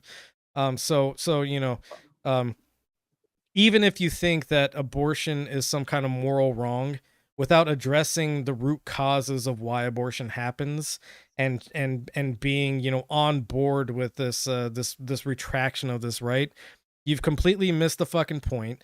You know that things are not going to be more equitable for any of these people, but you're still going to champion, you know, this increased pressure on people now. Yeah, I mean, the thing that the left and the right should agree on, because they do, but they pretend not to, and I mean the left, not the Democrats. The centrists are the only ones that don't seem to understand it at all somehow, is that politics is always fundamentally, in its useful form, be that useful or for good or bad, about material conditions. And it should be about material conditions, because fundamentally the only thing that a government is good for is making it so that people are either fed or murdered, right? Like it builds roads, it feeds people, it does pragmatic shit, even if that pragmatic shit is building bombs and putting people in prison. It does material shit. Like, you can't rely on it for anything else. That relying on a government to produce some kind of moral law for you isn't going to work unless we go back to some kind of, like, you need a sovereign for that. Otherwise, it's going to become this weird identification where it's, hey guys, we're all fucking wearing kente cloth shit. You know, it just becomes nonsense. Like moral governance and moral delineation from governance and aesthetics are entirely one and the same when you live in a liberal democracy, which is the fastest, easiest way to lead into a politics of zero material backing, and then into straight up fucking fascism. Right. And which is a rant on its own. Sorry, I got really distracted because I saw that someone retracted their comment on YouTube, and I thought that was really funny, and I wish that it wasn't gone, but it is. Yeah, Max, say your piece. Yeah. Say the N-word again, buddy. Oh, no, don't do that. Oh my god, I did see a fucking tweet. It was some fucking No, I know the one you're talking about. Some fucking already. Twitter lib, man. So you know, Clarence Thomas is a black man. What? With a name like Clarence? I know. Clarence Thomas is a black man, and he's one of the instrumental figures in not only reversal of Roe v. Wade, but you know, he's also in his little opinion piece calling out a bunch of other rights like gay marriage and stuff like that. This liberal, I'm not gonna like call out her. I don't even remember her name first off, but this like Libby chick on fucking Twitter said, doesn't this N-word know that his rights are coming up next? And then she went on to say, yeah, she said the whole thing, hard ER and everything. I can't believe she ate the whole thing. I said she said the whole thing. But and then she went on to say, yes, that's how fed up I am, essentially, that I'm willing to use that word, and I'm not even racist, but he needs to know it, sort of thing. And it's like, nah, I'm pretty sure you were just waiting for any opportunity to say that. Like, You fucking maniac. But yeah, no, I've actually so I'll just go ahead and throw this out there because I don't think any of the lib friends that I You have. use the N-word a lot? No, that's not what I'm throwing out there. Pretty Don't- sure. Behind closed doors. Yeah, behind closed doors and with an Yeah. N-word pass, I will say the N-word. Yeah. But you know, Let's just just say the N-word. Deebs Yeah. listens to a lot of DMX. Yeah. It's mostly DMX. Yeah, no, I mean, it's a... I sing along with the lyrics, yeah. guys. I'm sorry. Me No. and Deebs have been in a fist fight over it. Not for him saying the Yeah. N-word, but for him listening to DMX. That's Yeah. true. Yeah. Yeah. Honestly, he the did thing say the that's- N-word, though, but that DMX is worse. Yeah. I mean, the thing that's really offensive about Mike singing DMX, it's not the N-word, it's the dog sounds. It's all the barking. Yeah. Someone clip that. Yeah, and the leather dog mask that he wears, it Yeah. fucking it keeps me up at night. Well, It keeps me up at night. Yeah, it keeps me up at night too. Very hard to sleep in that Erect. thing. I always think I'm gonna like choke to death when I sleep in that. But no. I keep this this group of liberal friends on my Facebook. And I'm sorry if any of them are listening right now, but I keep you guys around because I just kind of keep you as like a weather vane for what the Democratic Party is like thinking. And it's usually pretty accurate. A couple of them have today. All of them said the N-word. No. That's all they said on Facebook. Was just, today a couple of them changed their profile pictures to like the Handmaid's Tale like fucking outfit. but with the Ukrainian flag behind. I mean, almost essentially. That but, rules. I'm gonna make that. I mean, Ukrainian flags like in their bios or whatever. Guys, that doesn't change the conservative mindset. They're actually like, okay, cool, you understand your role now. Like, Yeah. Oh my god, that's so hot. yeah, like great. You understand where you're going with this, and now that you've dressed like a fucking dipshit, we're gonna keep removing your rights. You haven't changed this at all. When you say to a fascist, "You're a fascist," they go, "Yep," Yeah, and that's you it. hate Jews. I mean, it's obvious. So yeah, little side rant there. Yeah. Go ahead and go to the next link, John. Do we need to remind people what interpassivity is again? I mean, we could if you want to. Interpassivity is where you view a piece of media, say, and you end up deciding that it's done your political work for you because it made you feel a thing about the thing it said about politics. So which is why I refuse to watch something like The Handmaid's Tale, because it's not going to help anyone. It's not going to do anything. It is, per my understanding, not a very good show anyway. And people who watch it seem to think, oh, I've done all my political work for the day because I watched women be abused on a Netflix show. And I said to myself, that's bad. I don't like that. Right. Yeah. Right. I've done all the political I work. felt bad for today. By the way, watching this podcast is like 40% interpassivity, so you should turn it off right now, and you should go light the courthouse on fire. And you should understand that in the Minecraft, Supreme Court basically said it's only a misdemeanor if you have a concealed weapon and you don't have a concealed weapon permit. You know, that's something that I think should be kept in mind. This article I have here is the actual impacts of the overturning of Roe v. Wade. hey, could you keep it down? I'm making a meme right now. How many memes are you gonna make over the course of this episode? At And, least like, 2. And like, I know that you had enough real views to get money, and like, did I inspire any of those reels? I mean, I feel like you know, maybe I don't know. Check through my reels. They're probably the least inspired things that I post. Because I do them to get money.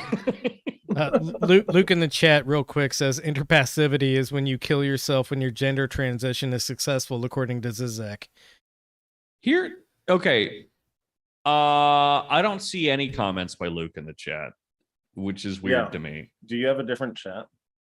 Yeah, I've what's got going the on? YouTube chat up. I've got the YouTube chat. Yeah, up. so do I. Is That's he weird. is he like sending you private messages? Oh, maybe he's Yeah. watching through Facebook or something weird. Oh. Anyway, I'm making memes, so if you could just keep it down a All little right, bit. yeah, Like you can keep talking if you want, but And I think, sorry, Luke, I think you actually identify as a non-binary person, so I apologize for using male pronouns with you. Anyways, moving on. Abortion illegal or soon to be illegal in 16 states post Roe. This little helpful map that Politico has put together. thanks, Politico. Yeah, real good work here to map out the thing that's happening to all of us.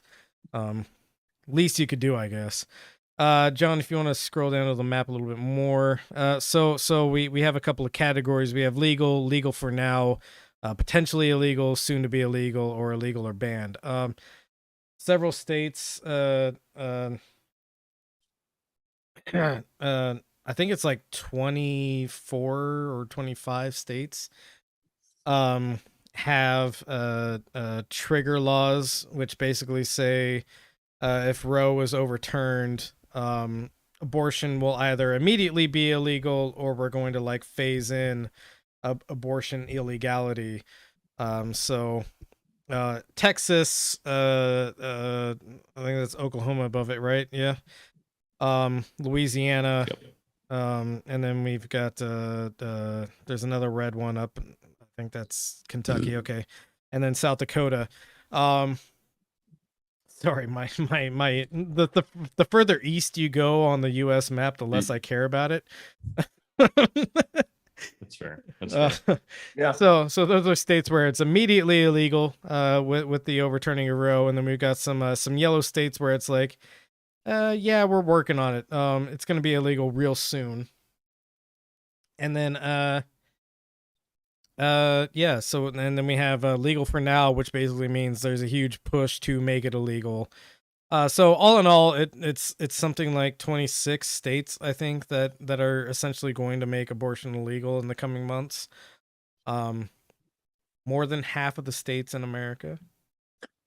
Well, I mean, like only like 20 people live in like half of these states that are. Yeah, I mean, if you're like weighing the impact of like South Dakota abortion illegality, that's like 10 people, so not a huge loss there, but it is a big state that they have to drive through in order to get to a state where it's legal. Yeah. Don't get pregnant traveling through these states. I Especially believe Texas. I believe it's come out that Kavanaugh also said that he would support laws that ban interstate travel for the explicit purpose of abortion, Which would mind be you. a wild fucking move, but I mean, some states have at least attempted that. Yeah. But real quick, just props to fucking Montana. I know, right? You wouldn't expect it, but there they Yeah, are. Like, And all Florida right. is also a surprising Yeah. one, but I think they're like Yeah. working on it. Well, But damn. Well, they have to amend the state constitution. Yeah. I'll amend your state's constitution. Which they will, because DeSantis is in charge there, and yeah, not a great state. Every time I hear DeSantis, my brain does this weird bubbly shit thing where I can't not think of Santa Claus, but I also can't not think of Santorum. Oh, I mean, they're Or two peas in a pod, right? Santa Claus and Santorum. But yeah, which then ends up making me think of the frothy discharge coming from anal sex Good. called Santorum as of what that joke came out in like 2012 or something. I think Something like that. DeSantis is the same thing, but gonorrhea pus is mixed in. Ooh, That makes Yeah. sense. Yeah. a little bit slipperier. Welcome to Florida. Go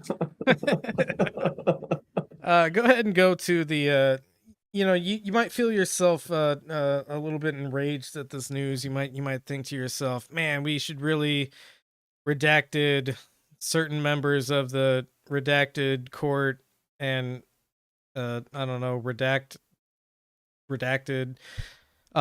Really need that. Were you beep trying to button. do a talking heads thing there? No. What? No.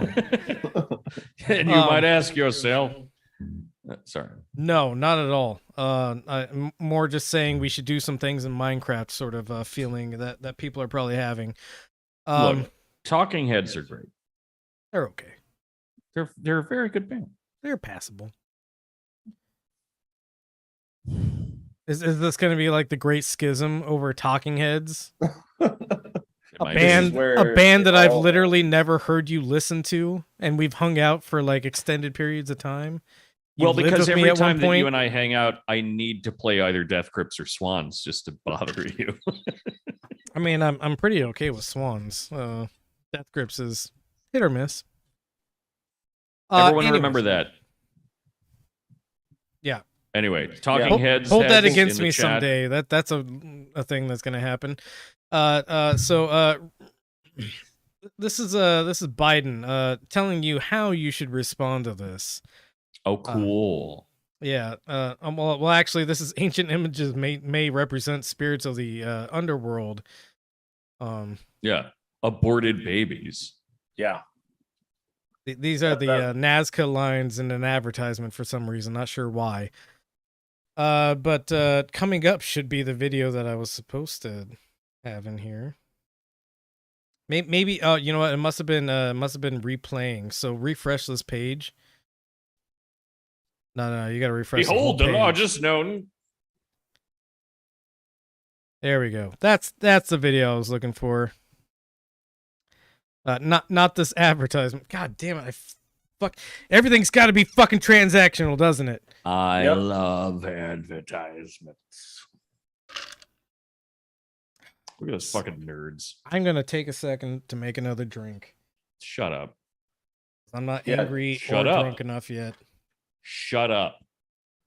HC says my level of toxic masculinity is that Swans carried me through my last breakup. Yeah, that's fair. Man. I can see that. Blackout! Blackout!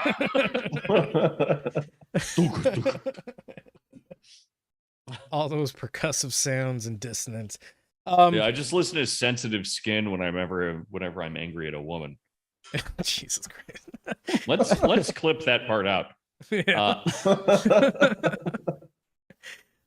Clip it out and then mash it up with Sensitive Skin. The worst parts only. Yeah.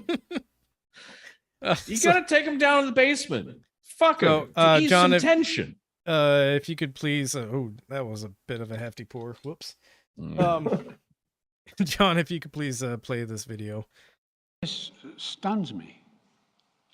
So extreme that doctors will be criminalized for fulfilling their duty to care. Imagine having a young woman have to carry the child of incest as a consequence of incest. No option. Too often the case. The poor women are going to be hit the hardest. It's cruel. In fact, the court laid out state laws criminalizing abortion that go back to the 1800s as rationale. The court literally taking America back 150 years. This is a sad day for the country, in my view. But it doesn't mean the fight's over. Let me be very clear and unambiguous. Please donate. The only way we can secure a woman's right to choose, and the balance that existed, is for Congress to restore the protections of Roe v. Wade as federal law. I mean, that's true. At Winstar World Casino. This missed the part where he specifically reiterates like 3 or 4 times. If you're gonna protest because you're outraged about this, it should be peaceful protests. Peaceful protests only. I Go ahead. No. Say something. Say something. I don't want to get arrested. No, I'm just it's cool. Imagine your cool. I love it Minecraft all. admin did something that you disagreed with, Mhm. and you knew where his base was. I mean, the obvious answer in Minecraft is always TNT, right? Like it's Right, just yeah. it's the funny thing to do. Yeah. Yeah, to burrow a tunnel for months at a time under somebody's residence and plant a bomb there. Did I tell you that story? No, it's I'm not just the gonna tell on the classic story podcast of right now, but- Minecraft. You know, Yeah. we've all done I- it here and there. You know. Yeah. I built an entire sewer system beneath a beautiful scale model city that my friends built, and they thought it was cool to let me have the sewers, and I filled it with bombs. Real Riddler moves. So, that's why everyone should play video games with me. Yeah. And only the angriest people in society should be in charge of our sewers. Yes. Well, maybe this is a good time to bring up that what did we plan? Sometime in late September, we're gonna. I was actually just looking up the date. Let's see. Holidays. It's one of the next holiday weekends we have. What is it? It's Labor Day. We were gonna do it as Labor Day, so September 5th. Yeah, Labor Day. We're going to do hopefully a 24-hour Minecraft live stream. Yeah, we're gonna try it. So it's going to be actually not gonna 24 that hours Labor of Day. labor for Labor Day. It's gonna be the Saturday before Labor Day. So it's gonna be Saturday the 3rd of September. So yeah, September 3rd. Oh. That's the plan. So basically Biden goes on to say, and if you're mad, I get it, Jack, I get it, you're mad, but we gotta have peaceful protests only, because God forbid you exert any actual power that might, change the situation. Go ahead and go to the next link, John. Conveniently, 8 days ago, Biden signs bill to protect Supreme Court justices, and the law basically expands the scope of the Secret Service that they have attached to them. Also includes protecting their family members and stuff like that. So now it's they can't codify into federal law like your right to have an abortion, but they can codify into law all the Supreme Court justices getting these extra special protections, so that if they maybe do something that is unaligned with the majority, and again, the majority of Americans think that abortion should be a right. If the Supreme Court decides to rule against the majority opinion of Americans, and maybe suffer some kind of physical threat because of that, because they're acting in a very undemocratic way, they now actually have federal agents protecting them at all times.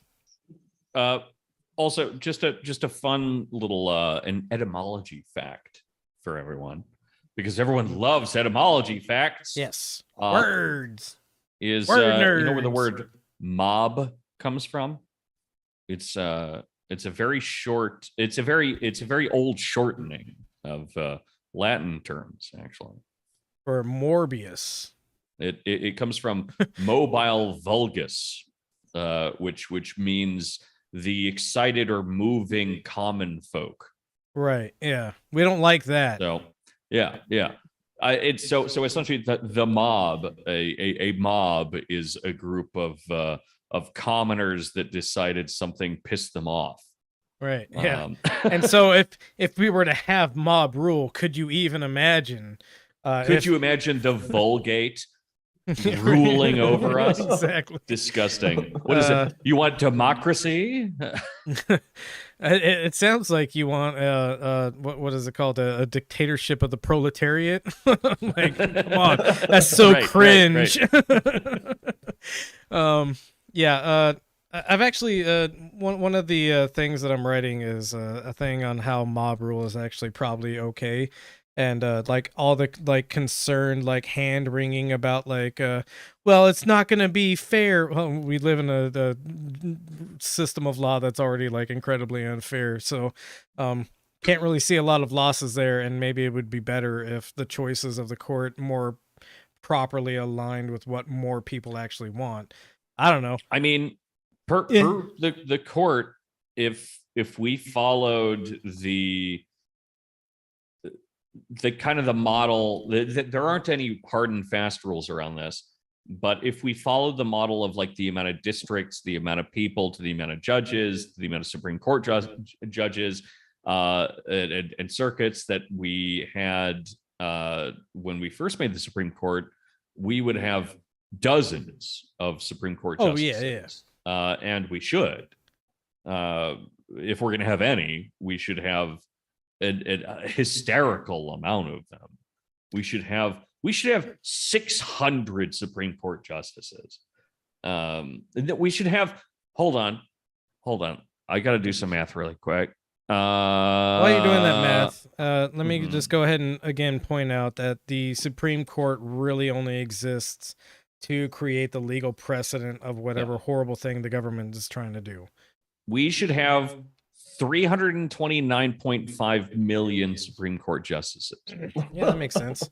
Yeah. Wait, that's the entire population. You didn't do any math at all. You just took the population of the U.S. and I multiplied it by 1. That's the same number. Look, I'm not a math genius, all right? I'm not a constitutional scholar. You're not a math genius. I get it. How many Supreme Court justices? How many amendments? I don't fucking know. It's somewhere between 20 and 329.5 million. Yeah. It's like that moment in Spartacus where everybody claims that they're Spartacus, but instead it's like, no, I'm the Supreme Court justice. No, I'm RBG. Yeah. Oh man, got some thoughts on her. Maybe we won't get into that. What? All right. Like she should have died 4 years earlier. Or retired. It's a dead old lady's fault why the ladies have less rights today. Yeah.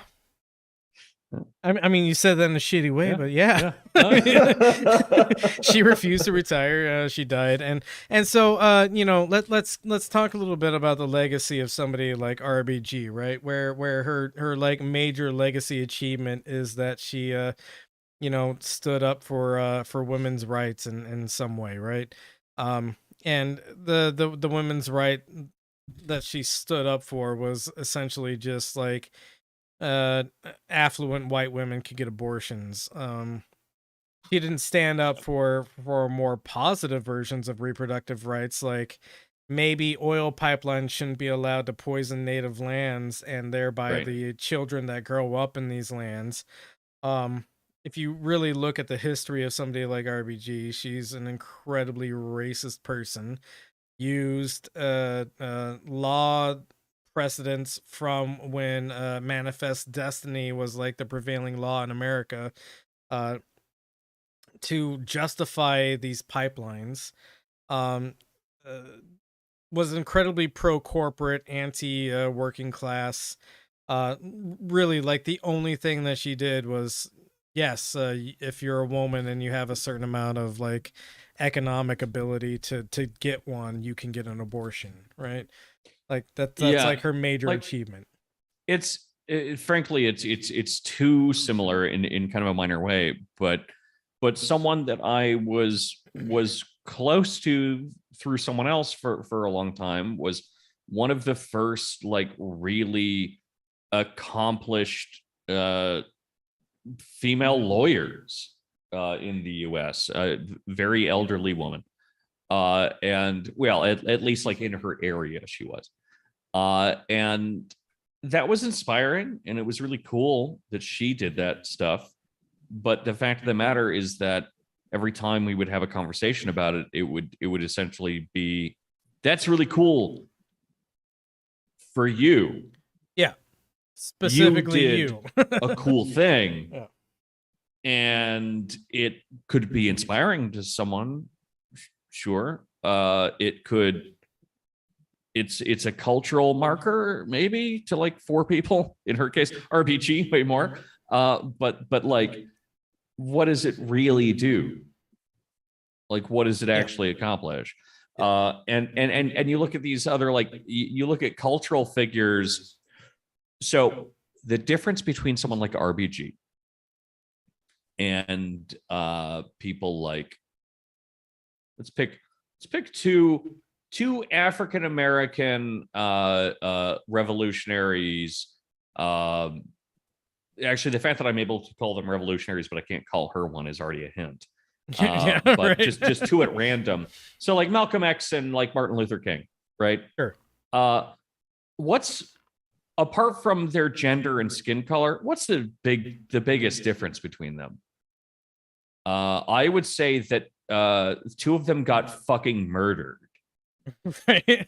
Right. Well, you were asking for differences, and I would say that MLK started out a little bit more moderate, and then like kind of latched on to the Malcolm X version of politics. Right. Later on. Yeah, exactly. They were both kind of like crossing at towards the end, which I've always thought is really fascinating. Well, crossing to some degree. I mean, Yeah, Malcolm X I wasn't think being, Malcolm like, X was like, man, I'm getting old and they're about to fucking kill me, so maybe I need to Yeah. dial it back, and then they kill me. Yeah, I can't anyways. stand at my window with a fucking gun every night. Right. This is getting old. Maybe I just gotta like ask for like, I don't know, don't let the cops kill us so much. Right. And a big, that there's a lot more to that. Like, understand that I'm shitposting to some degree. Well, you had like- COINTELPRO and shoot, why am I blanking on his name right now? And also just really fundamental differences between the way that like white women and like black men are perceived. Like if you're going to see someone as a threat that you need to murder with state violence, probably going to be a black man, right? Yeah. Probably not going to be some white lady. Yeah. But also the reason that feeling exists is because of the fact that one of them probably has greater revolutionary power or potential than the other one does, outside of like all the rest of the racist implications that are involved in this. Because something that we should never let go of, number one, because it's true, and number two, because it's funny in the darkest way imaginable, is that most all conservative movements in the US, at the very least, are supported almost, not entirely, but supported in majority by white women. Yeah. Right. Absolutely. Like Trump became president because of white ladies. White ladies had a huge part in it. Right. And so because they're people that, I mean, white people in general are a problem. I think I can be the first to admit that. Very proud of you. This is a big step. Right. Yeah. Well, white people, they can be inconvenient. But white women have a certain like magical ability to like, they can be subaltern in a certain sense. Well, and because genuinely subaltern. So, But at the same time, still be able to like, well, but let's all be racist now. yeah, and that's what really like what I'm saying this on the wrong episode, by the way. I'm gonna What get is in it- trouble for all what this. is it that you hate the most about white women? That they're so beautiful. wow, geez.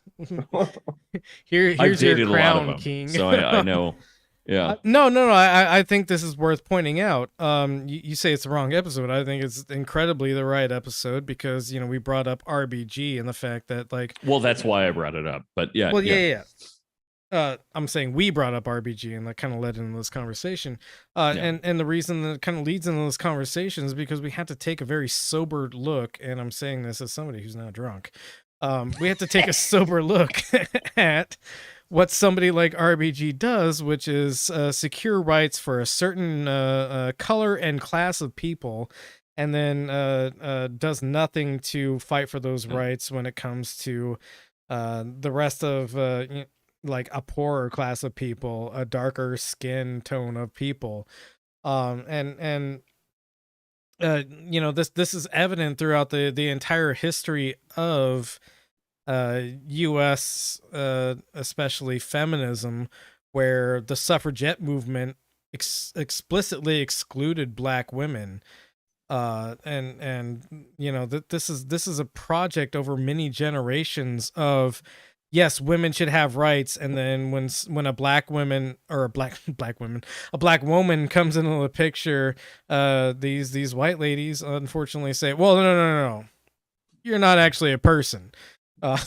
We're talking about white people, women. You're the black other subhuman And- class of people. Can I make one really quick kind of tweak to it, Sure. which is that yes, black women were forced out of the suffragette movement proper in many ways, but so much of what was actually accomplished there, again, to prove my point about revolutionaries, was accomplished by black suffragists or Yeah. suffragettes. And how yeah, many yeah. how many of them died as a result of it, right? No shit. Huh? Yeah. Yeah, no, and that's kind of what I'm saying is that, you know, I love shit posting about politics. I think it's Same. really fucking fun and cool, and everyone likes me, and no one would ever critique anything I've ever said or done. But the important shit that's going to happen is going to be done by people who the majority of people in power fucking hate and want to murder. And frankly, mostly I'm not that guy, right? Like the Yeah. government probably doesn't want to kill me that bad because I'm some fat fucking bald white guy living in the Midwest, right? Like I'm not. I think you I'm mean not to a big say that you're deal. a targeted individual. Oh, right. No, sorry. I'm a targeted individual. In fact, I'm going to fly out to New York really soon to join in on this this Instagram ban thing with a bunch of other white boy. women on Instagram to Finally make going sure on Red that they Scare, know. huh? Yeah, well, I'm also I'm Dasha now. Oh, nice. I am Dasha. Can't say I approve of all the changes, but you know, Am I hotter than I was or less hot? Be honest. I won't be mad. kind of a coin toss sort of situation there. Some good, some bad. Anyway. Let's really quickly take a little fiver. How about God that? damn it. So we're gonna take a little fiver, and then we'll come back and we'll round this episode out. How's that sound, John? Great. Cool. You're not gonna throw a tantrum or anything? No, I'm just going to, bash my head against the wall off camera. Okay, cool. Intermission screen is up, and we'll be right back.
I slammed my dick in the wall to wake up. What? You did. What? Oh, okay. Yeah. Good. Yeah. Or in the door. Excuse me. Doors Yeah. and walls are different. They sure are. Would you like to expand on that a little bit? Tell us about the nuances between doors and walls. They don't have know. many similarities. This I is like a don't know. Jordan Peterson sort of like logic thing. Like, well, walls, you see, they can't be passed. They can't be entered. They can't be traversed. Doors, however, are the gateway of things. Yeah. And Doors are just walls that remind you of your mother. The vagina joke. As Yep, you go sure in and is. out of them. Yeah. Well, It's you very- know, Hell yeah. But Edible. remind you of your grandmother in his case. yeah. Is it soft? My pussy hair? That's a real Jordan Peterson thing, by the way. It is. It is. Is it? He had a dream Yeah. about his grandmother. No, shh. I'm going to find it. Okay. While you're finding it, let's go ahead and go to the next link. He's probably already found it. It's his grandmother Yep. pussy here. Right. Google I'm search. gonna oh my God, we have a guest. We have a guest coming on. It's Dr. Jordan B. Peterson, speaking from Maps of Meaning, the Architecture of Belief. Anyway, I dreamed I saw my maternal grandmother sitting by the bank of a swimming pool that was also a river. In real life, she had been a victim of Alzheimer's disease and had regressed before her death to a semi-conscious state. In the dream as well, she had lost her capacity for self-control. Her genital region was exposed dimly. What? It had the appearance of a thick mat of hair. She was stroking herself absent-mindedly. She walked over to me with a handful of pubic hair, compacted into something resembling a large artist's paintbrush. She pushed this at my face. I raised my arm several times to deflect her hand, finally unwilling to hurt her or interfere with her any farther. I let her have her way. What? She stroked my face with the brush gently and said, like a child, "Isn't it soft?" I looked at her ruined face Oh. and said, "Yes, Grandma, it's soft." I like to imagine he describes her face as ruined because she's covered in cum. No, I think it's because she's old, which he doesn't like old ladies. Yeah, he doesn't like old hair. It sounds like he likes old ladies. Well, I I mean, mean, all I know is one way or the other, her mascara's running. yeah. So as Robert Kelly says in the chat, standard thing to put in a book. Yeah, right. Like, Yeah. why would you write? Like, even if you had that Extremely dream, if I had that dream, I would wake up the next day and go, God damn it, I can't ever tell anybody about that Yeah. dream. What the fuck happened to me? Jordan Peterson has that dream and goes, yes, I should put that in the book and tell everybody about it. And he still, this is before he writes 12 Rules for Life, by the way. This is like his Or 12 break- more rules. Yeah. Or this is before he becomes famous as like a self-help kind of guy.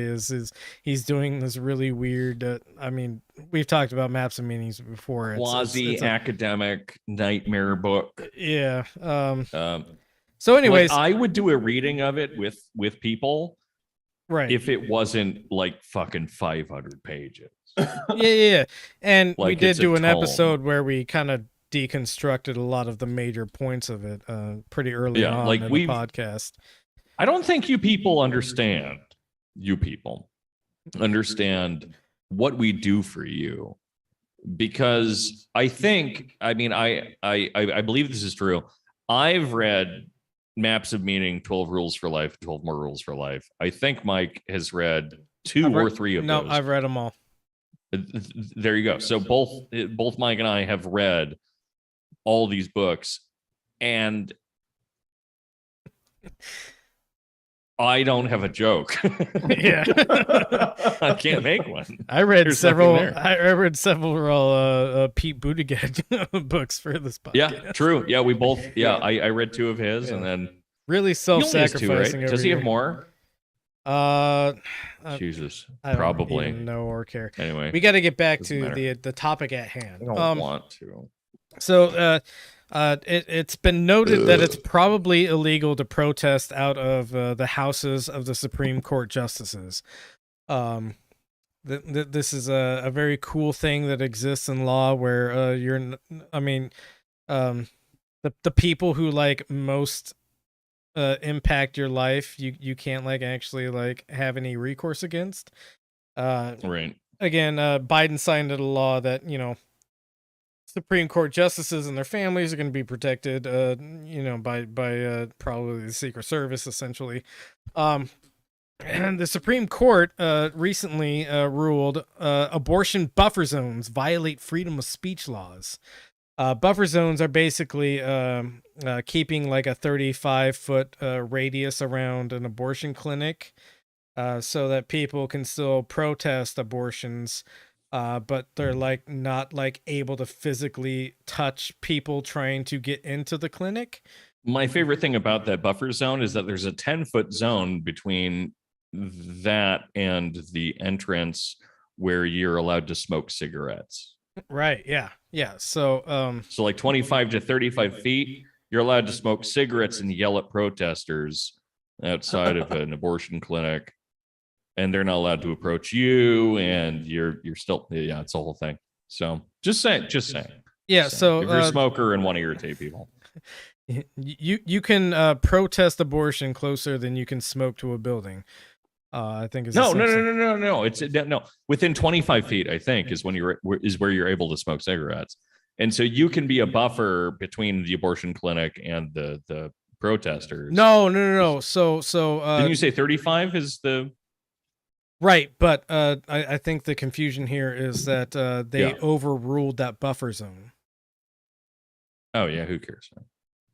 So what I'm saying is you can yeah you can protest right at the door of an abortion clinic, but you can't smoke well 25 feet away from then I guess you can at least surround the protesters. Yeah, you can surround the protesters with your smoke and blow it into the area and just yeah, really smoke them out, yeah like bees. So the Supreme Court has ruled that there's no like safe zone around abortion clinics for protests. But they've also maintained that you can't protest outside of a Supreme Court justice's house. Interesting how that works when you give people the license of power to basically make the rules up however they see fit and however benefits them most. So that's another interesting little facet of this whole thing. John, if you could go to the next link. So one of the things that I was originally going to talk about with the Supreme Court yesterday, before this decision dropped and things got even weirder and worse than I was imagining they'd be by this point. The Supreme Court makes federal officials absolutely immunized from personal lawsuits. New ruling restricts when individuals can sue federal personnel for misconduct. This is one of the most dangerous things that they've ruled on. Obviously, Roe v. Wade has a bunch of like extra dangerous things attached to it, other precedents, and also like the basic idea that we can ever get new rights attached to it. But the Supreme Court on Wednesday made it even more difficult for U.S. citizens to bring lawsuits against federal employees who violate their constitutional rights, narrowing the already limited path to do so.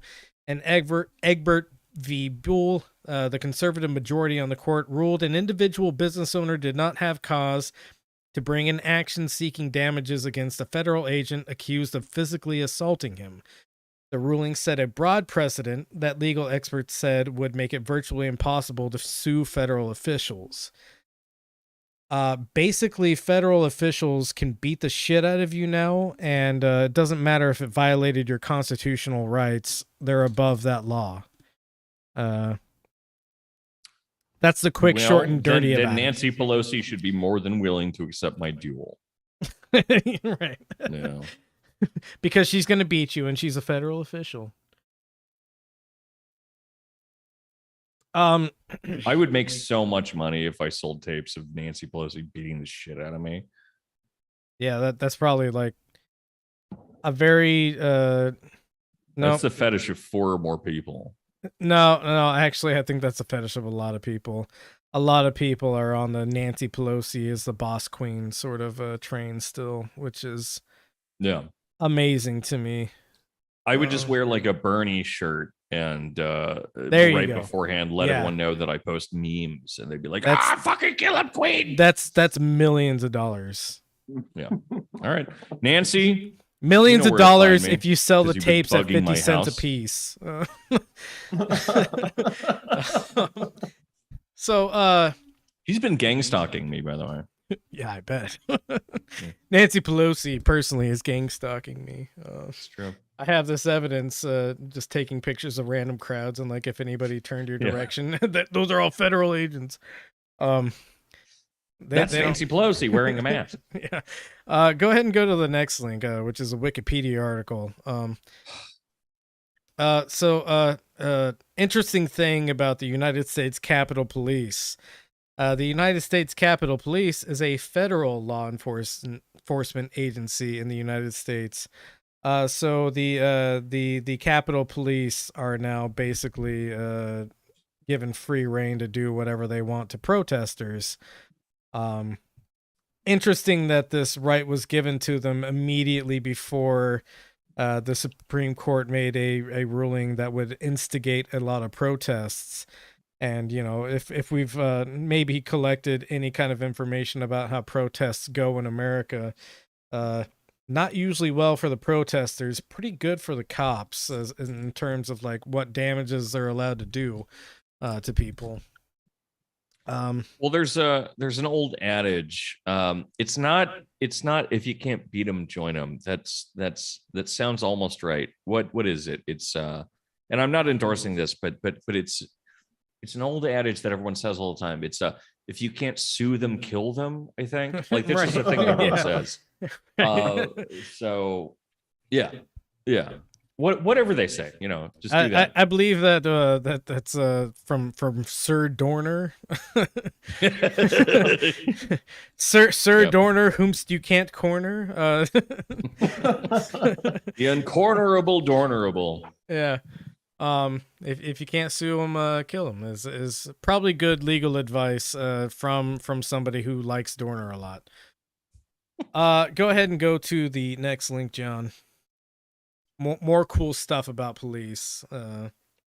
Again, days before they release the ruling on Roe v. Wade, they also basically overturn the police. You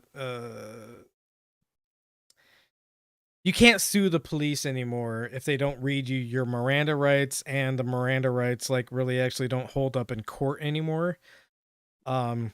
So it's kind of like a formality that you don't deserve now, and you can technically self-incriminate without being read your Miranda rights first. No one's ever read me my Miranda rights before I had to piss test for a job. I'm just gonna say that. Sure, yeah. But self-incrimination. So You know, so what this like, not to be a libertarian about it. Well, what this essentially sets the conditions for is again, I think the Supreme Court knew what they were doing would instigate mass protests. They give police a bunch of legal rights. They give federal agents a bunch of legal rights to basically have kind of legal immunity in a lot of cases. And when you're doing mass arrests, like every time you arrest somebody, you got to read them their Miranda rights. That's so cumbersome, right? You have to treat every human being like a human being. Yeah, like an individual that has due process. Like God, what a person. fucking what a fucking pain in the ass. Am I right? Why so- can't these people be like the bricks that I placed here so they'd throw them at me? Yeah, right. Two really dangerous rulings. The first one I think is the most dangerous because uh federal agents, includes Border Patrol, and Border Patrol has this 100-mile area of jurisdiction around every border of the US, which encompasses 60 to 70% of all Americans, all these coastal elites. So Border Patrol, which has historically been used to quell some protests, and people will think to themselves, it was just Trump that did that. No, because Biden already said like peaceful protests only, and which basically implies like if you get unpeaceful, I'll take some actions to put you back in your place, because we don't approve of non-peaceful protests. This gives somebody like Biden or the next Republican president free reign to use the border control officers however they fucking want to within this 100-mile barrier from the border, which again encompasses 60 to 70% of the entire U.S. population.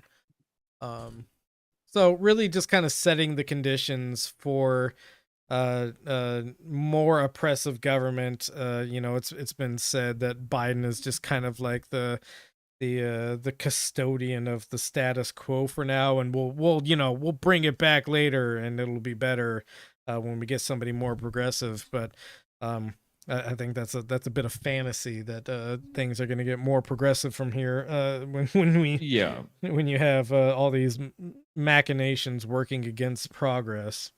Right. So a couple things, or a few things even. First off, the assumption that someone can maintain status quo and still be in any way friendly to progressivism is insane. Yep. Because it's a basic a misunderstanding about how fucking time and progress work. For sure. Yeah. But because the world moves. And if you stay still while the world moves, right, and this is you're something conservative. Yeah, you're this is conserving something. This is something that I brought up a couple of times. I think you brought it up a couple of times, which is this is all a trajectory. It's in motion. Right. It's heading to someplace, and if you do nothing to divert that trajectory, it's going to head to the same direction. It's just a matter of whether or not like you slow it down for a moment in that trajectory. Right.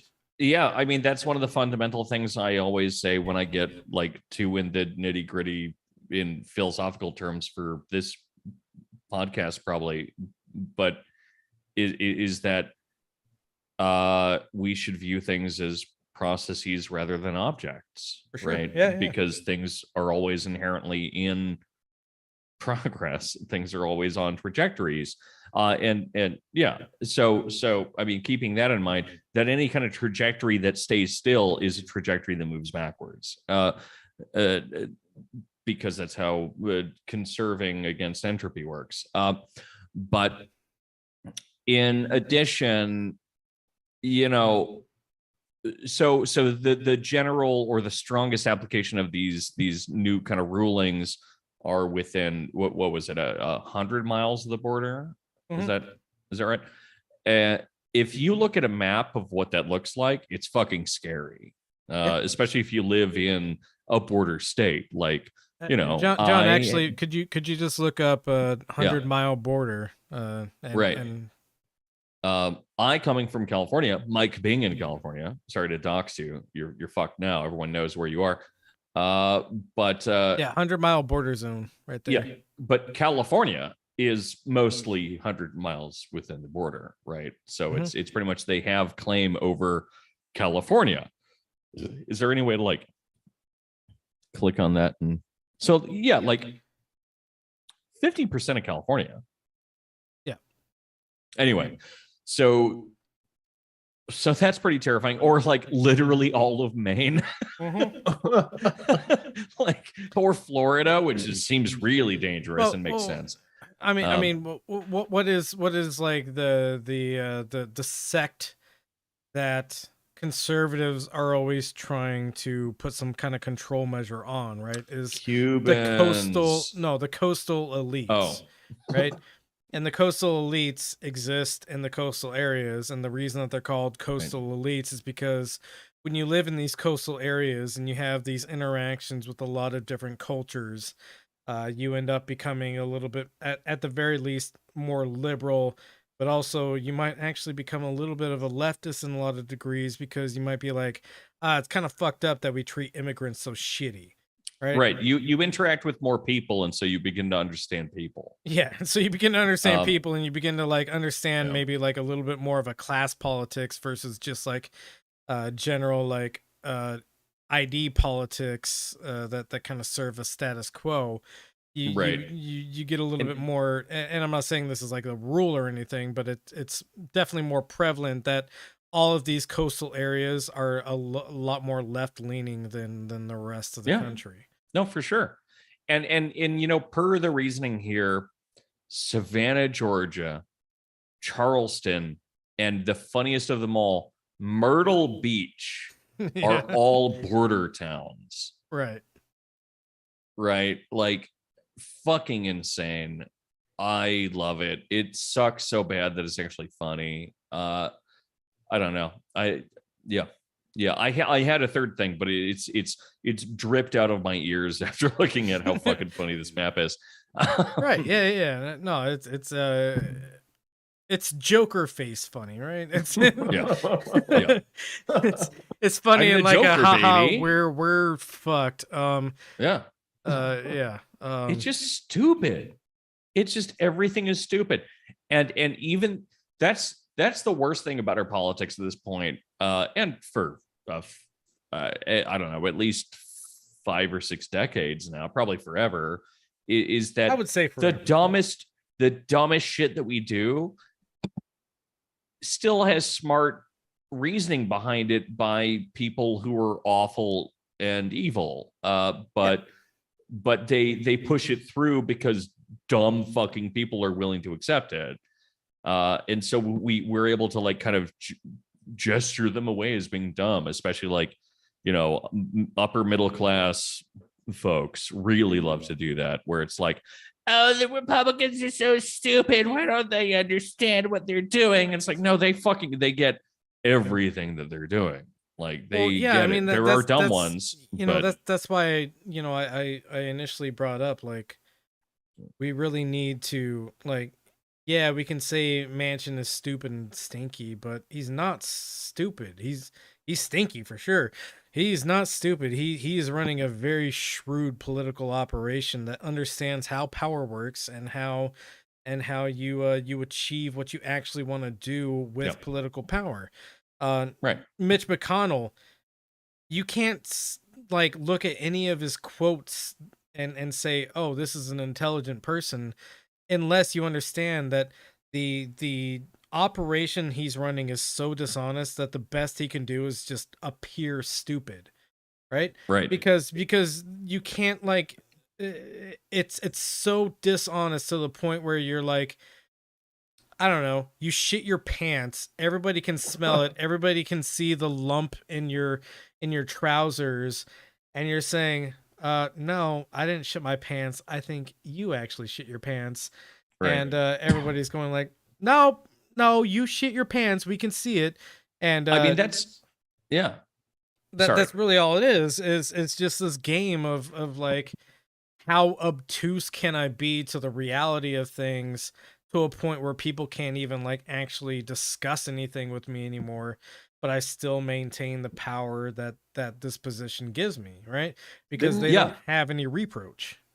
And I mean, that's the thing with a map like this, which is why I think it's so useful for people understanding how this kind of thinking works, which is just that, okay, so in order to understand the conservative movement in general, you need to know that Charlottesville and Washington, D.C. are border towns in their mind. Right, yeah. Right, like, because technically, I guess so. And the fact that you're able to argue that at all makes it so that they will. Well, it shares a border with the ocean. the Atlantic Ocean, which Yeah. we all know to be communist. Well, the Atlantic Ocean is that's the most politically dangerous sea in the world because it connects you to Europe. Yeah. Yeah. As opposed to the Pacific, which connects us to countries who are Nothing friendly. fighting for no reason, really, actually. Yeah. Yeah. So Good night. Take your medicine. We're not What? done. Get the fuck Yeah. out of here. Didn't Manchin promise to retire? Yeah, Probably. but I mean, I think he reneged on that. Yeah, no, I was honestly. gonna because you were talking about him being smart because it took heat off of him. Because I remember that. Yeah. I remember a bunch of heat coming off of him when he said that. Oh well, this is my last term in Congress. So anyway. Right. you know, Or the a Senate lot or whatever of he was this fucking in. a lot of this hinges on the media apparatus of things, right? Which is incredibly fickle, doesn't have any guiding notion, right? It's not trying to deliver to you a coherent narrative that shows you how your rights are being removed.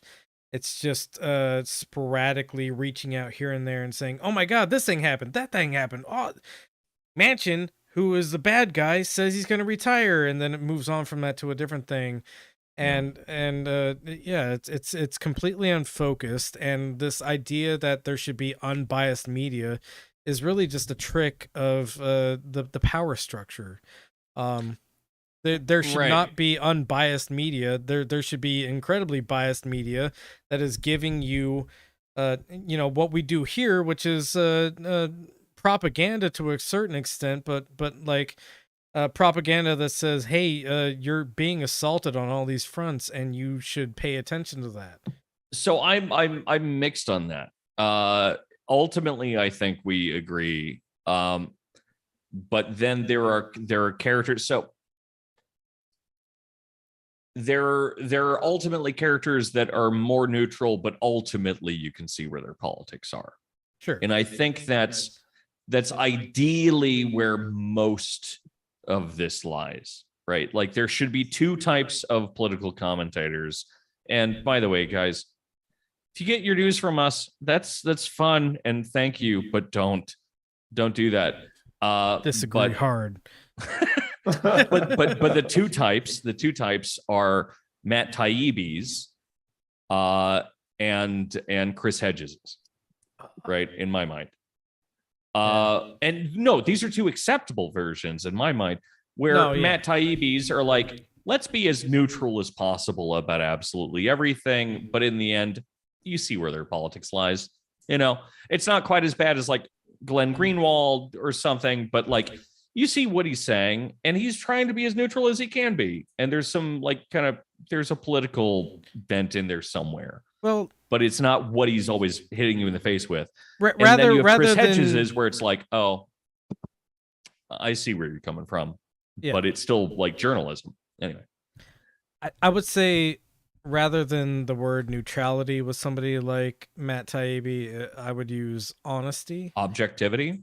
Yeah, objectivity, honesty, something like that. Where but that's the thing, right? Yeah. Is that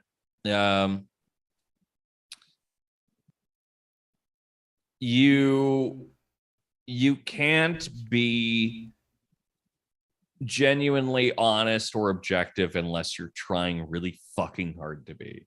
For sure. And frankly, and quote me on this, I don't try very hard to be.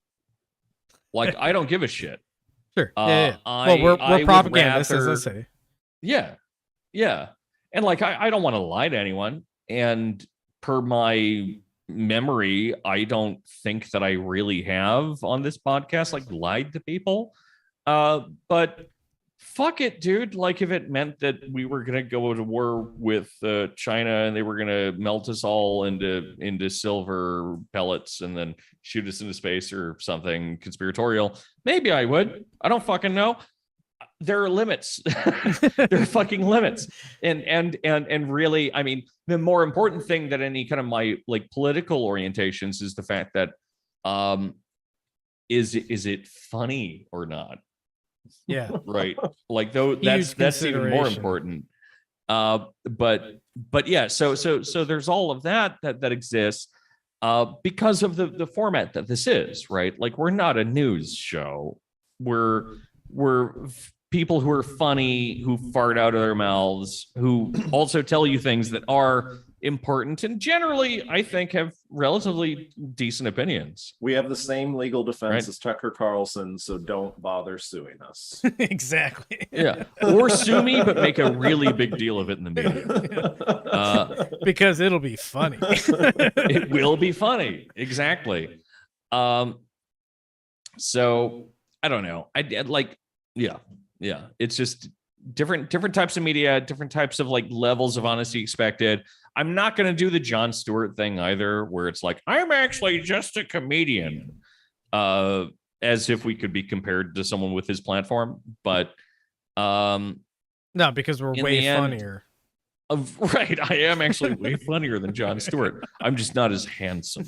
Well, we're just not as popular because people like right. shit. Sorry. Somebody had to I say it. still, I'm going to be honest about something. Oh, buddy. It sucks, and he's wrong a lot, and he's wrong in kind of frightening ways. But I've been listening to Jon Stewart's new program because Jon Stewart is the one of these people, because he's the oldest, really, in multiple senses, Right. that I don't hate. Like, I don't watch John Oliver or anything. Like, I avoid that shit. But Jon Stewart, I check out his dumbass show that is actually really fucking boring. What's it called? It's the problem with Jon Stewart. Yeah. I've seen multiple episodes of it. I haven't watched all of it because I'm not a total psychopath. And Sure, man. Really coming off that way. right. And it sucks, but it doesn't suck that bad. Yeah. Like, That's it's fair enough. It's if you listen to it with a critical eye, because you listen with your eyes, Right? Yeah. It's okay. Good. Yeah. Anyway, we have two more links to get to. So John, if you could go to the second list.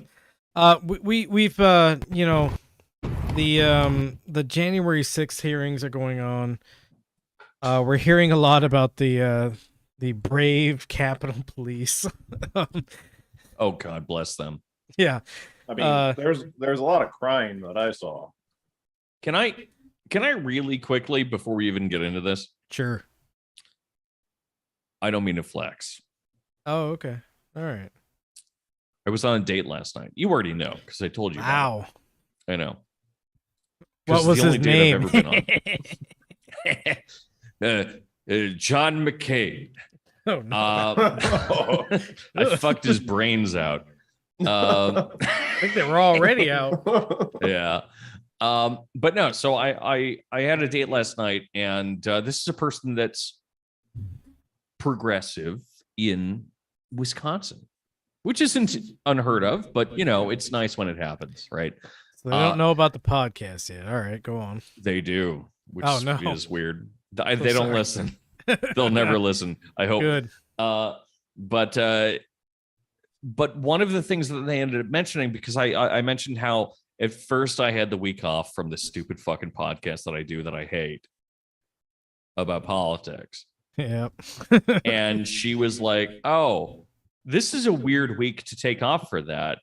And I said, yeah, no, actually, that's true. And I was thinking about abortion, right? Like the obvious thing, I think. But she, again, a person with a pussy and or vagina and womb, a person with ovaries, unconfirmed on all fronts, I assume, was not concerned about that. That was not the thing that they were like, why are you taking this week off? You can't do that. They were talking about the January 6th thing. Oh my God. Which triggered the shit out of me. Yeah. I was just like, oh, okay. I see where all the political alignments are now. Anyway, she was very charming. And if she ever listens to this, sorry, like you. Your opinions are heckin' valid. 40% pretty good.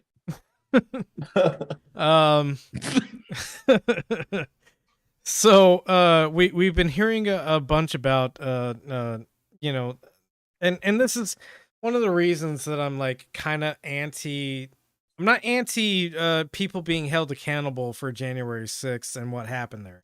I'm just anti people being held accountable. I think There's I think we should all drag our asses across all the carpets of the world. So I think there's like a distinction that needs to be made, which is the Department of Justice is investigating and actually has some power to hold people accountable for what was really just like a clown show of crimes that happened on January 6th.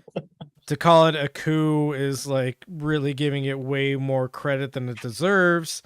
And why I think the Democratic Party is trying to call it a coup is because they really kind of want to institute their own power in a certain way, because they had this threat, and yes, there was kind of a real physical threat in this moment. Yeah. But like also Congress has the ability to like make the Capitol Police do stuff, and it's not like they didn't know that this was coming. Like so, everybody knew this. So pause for a second, which is that. So my biggest issue in terms of the January 6th thing is that I have a mixed impulse, right? Which is that, yeah, it would probably be good to minimize it to a certain degree, because I think that a bunch of these fucking people getting sent to jail and then using that as an excuse like we used with 9/11 is a fucking nightmare. And so like I don't want to make a really big deal about it, but also I think we should maybe actually make a really big deal about it so that we're able to understand that you could in Minecraft simply walk into any fucking building you want with a machine gun. Yeah. Like you can just fucking do it if you want to. And then you can smear shit all over Nancy Pelosi's desk or whatever the fuck you do.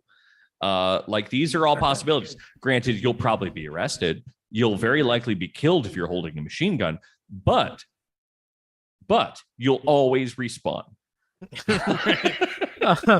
Well, no, this is actually something that, you know, I'm in a lot of group chats. Oh my God. Not trying to flex or anything, but I'm in a lot of group chats. And one of the things that I said in one of the group chats I'm in earlier today was, if we should have learned anything from the Trump presidency, it's that the law is really only like words on paper, and the actual way that law is applied is like, how many people in power did you have on your side? Like making things happen, because you won't actually be held accountable if you have the right people on your side. I mean, that's really kind of the lesson of the entire foundation of America, right? Is you know, we do this little rebellion against the colonial English powers, and I mean, now it's legal. Yeah. right. And how cool would it be if you know, in all Minecraft, of this is established, right? All of this is established again on you know, the amount of people in power. What if there was I don't know, like a mobile Vulgus? Exactly, right, a mob, if you will. Right, yeah, if you want to be vulgar about it. I do. Again, going back to the Capitol Police, which are brave heroes. We've heard nothing but how brave the Capitol Police were on January 6th. John, could you go ahead and just play this clip?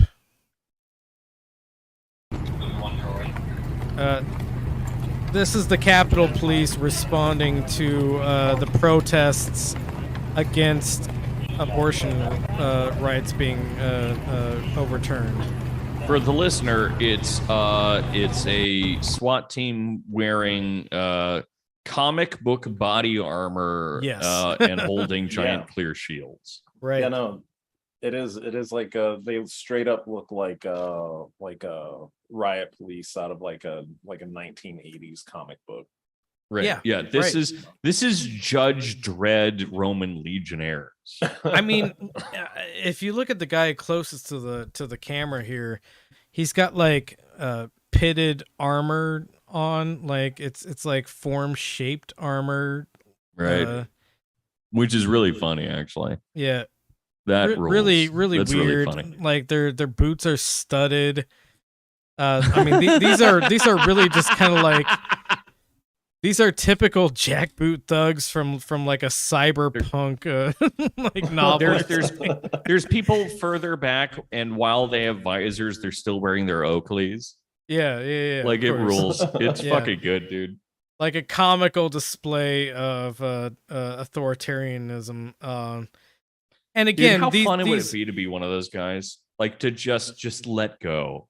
Just Yeah. let go and be a fucking guy wearing Oakleys and a visor and pitted fucking armor and studded boots and just fucking wander through the street beating the shit out of some fucking like just innocent woman.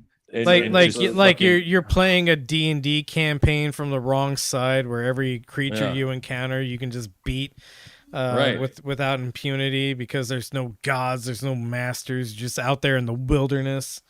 Yeah, Well, I mean, honestly, it's a gotta be more better. vicious version. Is it? Sorry. I was gonna say it's got to be better than or more fun than beating your spouse, because Yeah, you have to 40% live- of them Only already 60% do. of them do that. Yeah. Yeah. Oh, Well, yeah, but So, they like, gotta, if all of them they do it. gotta sit around and listen to them cry for days after it. Yeah. Exactly. But yeah, I mean, it's like a more vicious, more satisfying version of playing GTA. Yeah, right. This is what the Democratic Party has been empowering, actually, is the Capitol Police very heavily through legislation and other means, and also the fact that, like, oh, our brave Capitol Police were the only thing standing between us and the thing we knew was coming and they didn't prepare for. And so we have to fund them more, even though we understand that their budgets are like completely inflated over what they actually need. They could have protected the Capitol on January 6th, but they didn't do anything to prepare for Capitol defense on January 6th, even though they had like ample warning and all this other sort of stuff. But the case where they do actually mobilize in a real way to protect something is when the court overturns a right that the right that they've overturned has massive public support and is wildly unpopular to be overturned. So interesting how this is how it mobilizes, how the Capitol Police are actually put into power. Not much more to say about it than that, other than like it's a huge misstep if you're a leftist, and here I'm disagreeing with a lot of prominent leftist voices. I think it's a huge misstep as a leftist to put a lot of stock into the January 6th stuff, as if it's not rehabilitating a bunch of Republican careers. Mike Pence is being hailed as a hero in these. Liz Cheney is being... hang him. They were gonna hang Mike Pence. And honestly, based. If they would have fucking hanged Mike Pence, I would have fucking jacked off to the pictures. I don't care. Same. I'm gonna jerk off to the thought of it. Oh yeah, imagine that blue skin with that white hair. Yeah. Talk about a thin blue line, am I right? And then rehabilitating somebody like Liz Cheney, whose political career is rife with massive amounts of corruption. Supporting the Iraq War as a advisor when she was an advisor at the time. This whole January 6th thing is really just kind of like rehabilitating a bunch of moderate Republicans, putting that in quotation marks, and really just lending a lot of credibility to giving more power to oppressive structures of the state, rather than like affirmative or like beneficial powers of the state. It's really just saying, yeah, we got to give the police more power. these Republicans who we do disagree with. Of course, we have some very philosophical disagreements with, but however, they're the rational part of the Republican Party, even though they've been completely irrational for their entire careers. Mike Pence Right. has funded what do you call it? Gay conversion therapy. Right. Yeah, Liz Cheney, again, huge part of the Iraq War. Like putting this emphasis on January 6th and calling it a coup attempt, really just kind of like breaking the mold of reality, isn't doing anything to help us. We should not take especially the congressional inquiry into it seriously. The only inquiry into it that matters is the judicial inquiry into it, and even they're not going to really do much because it turns out a lot of the judiciary kind of agrees with them. The only inquiry that should matter here is people on the right side of politics taking notes about what was difficult to breach and where. Exactly. Yeah. This really all works in service of fascism, and I can't state that quite enough. I think there's no left gain out of pursuing January 6th. It's only serving this cabal of power, essentially. I mean, the best left way of using it is to point out what fucking clown ass idiots all these people were. Sure, yeah. And how bad they were at doing this stuff, and how we shouldn't worry about it at all, so that things can happen in video games. Well, I think part of why I think the intrusion was allowed to the degree that it was allowed, because half the people were cops. Right, half the people were cops, but also I think there's a little bit of a happy accident, and I don't know how intentional this whole thing is to a degree, because it's kind of impossible to like make a determination on that. But you've got the more progressive side of the Democratic Party, which might be against heavier policing, right? Your AOCs. But they're all pro-Israel now for some reason. Right. Sorry, weird. Yeah. No. It kind of ties in. You get your AOCs, your Ilhan Omars, and that sort of thing. And when you give them an actual physical threat to their safety, what do they have to fall back on other than empowering the Capitol Police, and through that empowering all police, because you can't just say, oh, we're only going to empower the Capitol Police without empowering all other police forces. So ladies, just buy a gun. Well, yeah, I mean, what it's really done is it's just kind of like funneled the progressive side, putting that in quotation marks. It's funneled them into being complicit with this power structure grab, right? Like it's made them a part of wanting to empower the police, even though their like campaign sort of promises are like, we're gonna defund the police and reinvest in other things that may better help the community. Now you've basically forced their hand so that for their own physical safety, they have to empower the police. Also say that one of the better ways to avoid palingenic politics, so any kind of politics that's super conservative or believes in returning to a past point of greatness or anything like that, is to give up the argument that you're progressive, because things don't progress actually. Yeah. And that it's always been a rational thought to say that, like, I don't know, what's something crazy? Black people are people. Women have their own bodies. Crazy, like insane thoughts like that. That we're all willing to admit are about progressing into the future. Yeah. And not just things that are just fucking true. So just a little rhetorical flourish there. For sure. Yeah.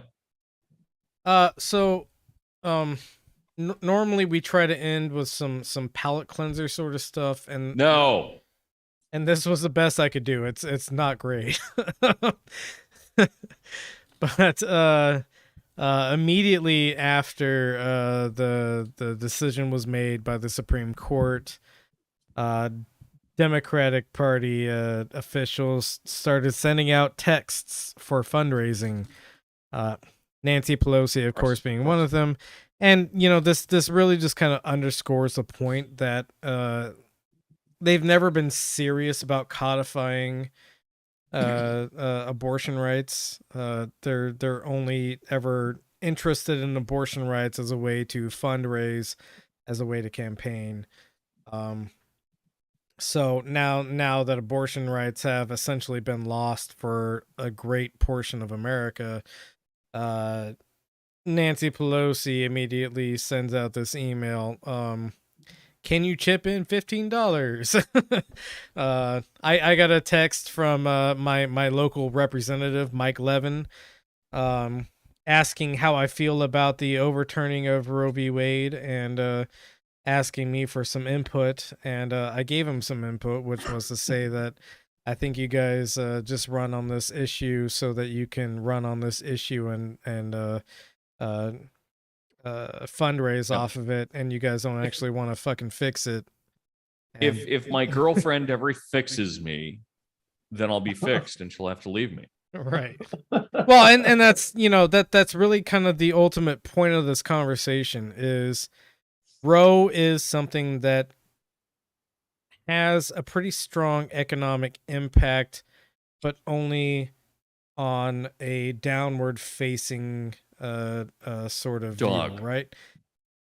Right, yeah. It's all yoga. No, it only restricting abortion rights only hurts poor people, right? Yeah. And really what this kind of all boils down to is whether or not people in power ever suffer the consequences of an abortion ban. They don't. And shoot, where was it? Kind of forgot where I was going with this. But basically, they like to fundraise off of this. They like to keep this again, as like the sword of Damocles in the back of your mind. If you don't elect us, this is gonna start cutting you. And now that it's starting to cut us, they're like, oh, what actually needs to happen is you need to give us more money so you can, so that we can campaign harder on this issue and still never codify it, because we have never made an attempt to codify it. Yeah, The money's for more string to hold up the sword. exactly. That's really kind of all it is. Take dad's medicine, drink mom's scotch. Good night. That We is love not you. how we Touch sign my off. balls. Don't stare at your grandma too hard. Yeah, don't In your don't dreams. use her pussy hairbrush. If you find yourself in the dream world and you see your grandmother, run away. Yeah. Look, bro. If it's a river and a swimming pool, you're in trouble. Yeah. And definitely don't write a book about it. Yeah. Yeah. Keep it to your fucking self, fucking sicko. Danko, before we go, you want to pitch Truncata? Yeah. So go to Spectrum Store right now on Instagram and check out. No, like Spectrum Store, genuinely. Oh, okay. They are a publication out of Milan that I did an interview with last week, I think it was, that you can check out. That's all written out as well. They mixed up 2 interviews, one with another person, one with me, and they kind of intermixed them. It's kind of an interesting read. So check them out. Also check out again Operaciones on Instagram, because I am Operaciones Editorial. Yes. I think is Dot what they're editorial. Dot editorial. Thank you. So because Mike and I are continuing to work on stuff for them, and I've been speaking with one of the publishers or the editors over there, and it's exciting. So check them out. Again, they make really beautiful books, especially if you are a Spanish speaker. They're very cool. And then check out Trincata. So our weekly workshop, as well as a podcast that's being recorded this weekend. Finally, after some scheduling conflicts, we're going to be talking about William Faulkner's As I Lay Dying.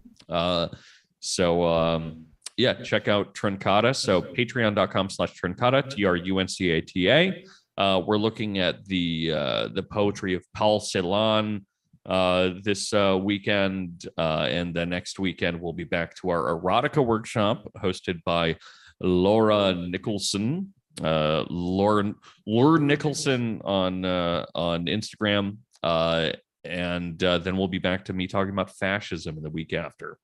So blah blah blah blah blah blah blah. Enjoy all that. Thank you. I love you. Wonderful. Show me your butthole. Don't do that. Just Mike. As always, the Benzo Rehab Dungeon is and always will be a free broadcast. However, if you would like to support this broadcast, please go to patreon.com/Benzo Rehab Dungeon. You can give as little or as much as you like. I will be upfront in saying that it doesn't give you anything special, because we're collectivizing this shit. We're badass little anarchists and stuff. So if you want to support this, if you like what we're doing, please do so.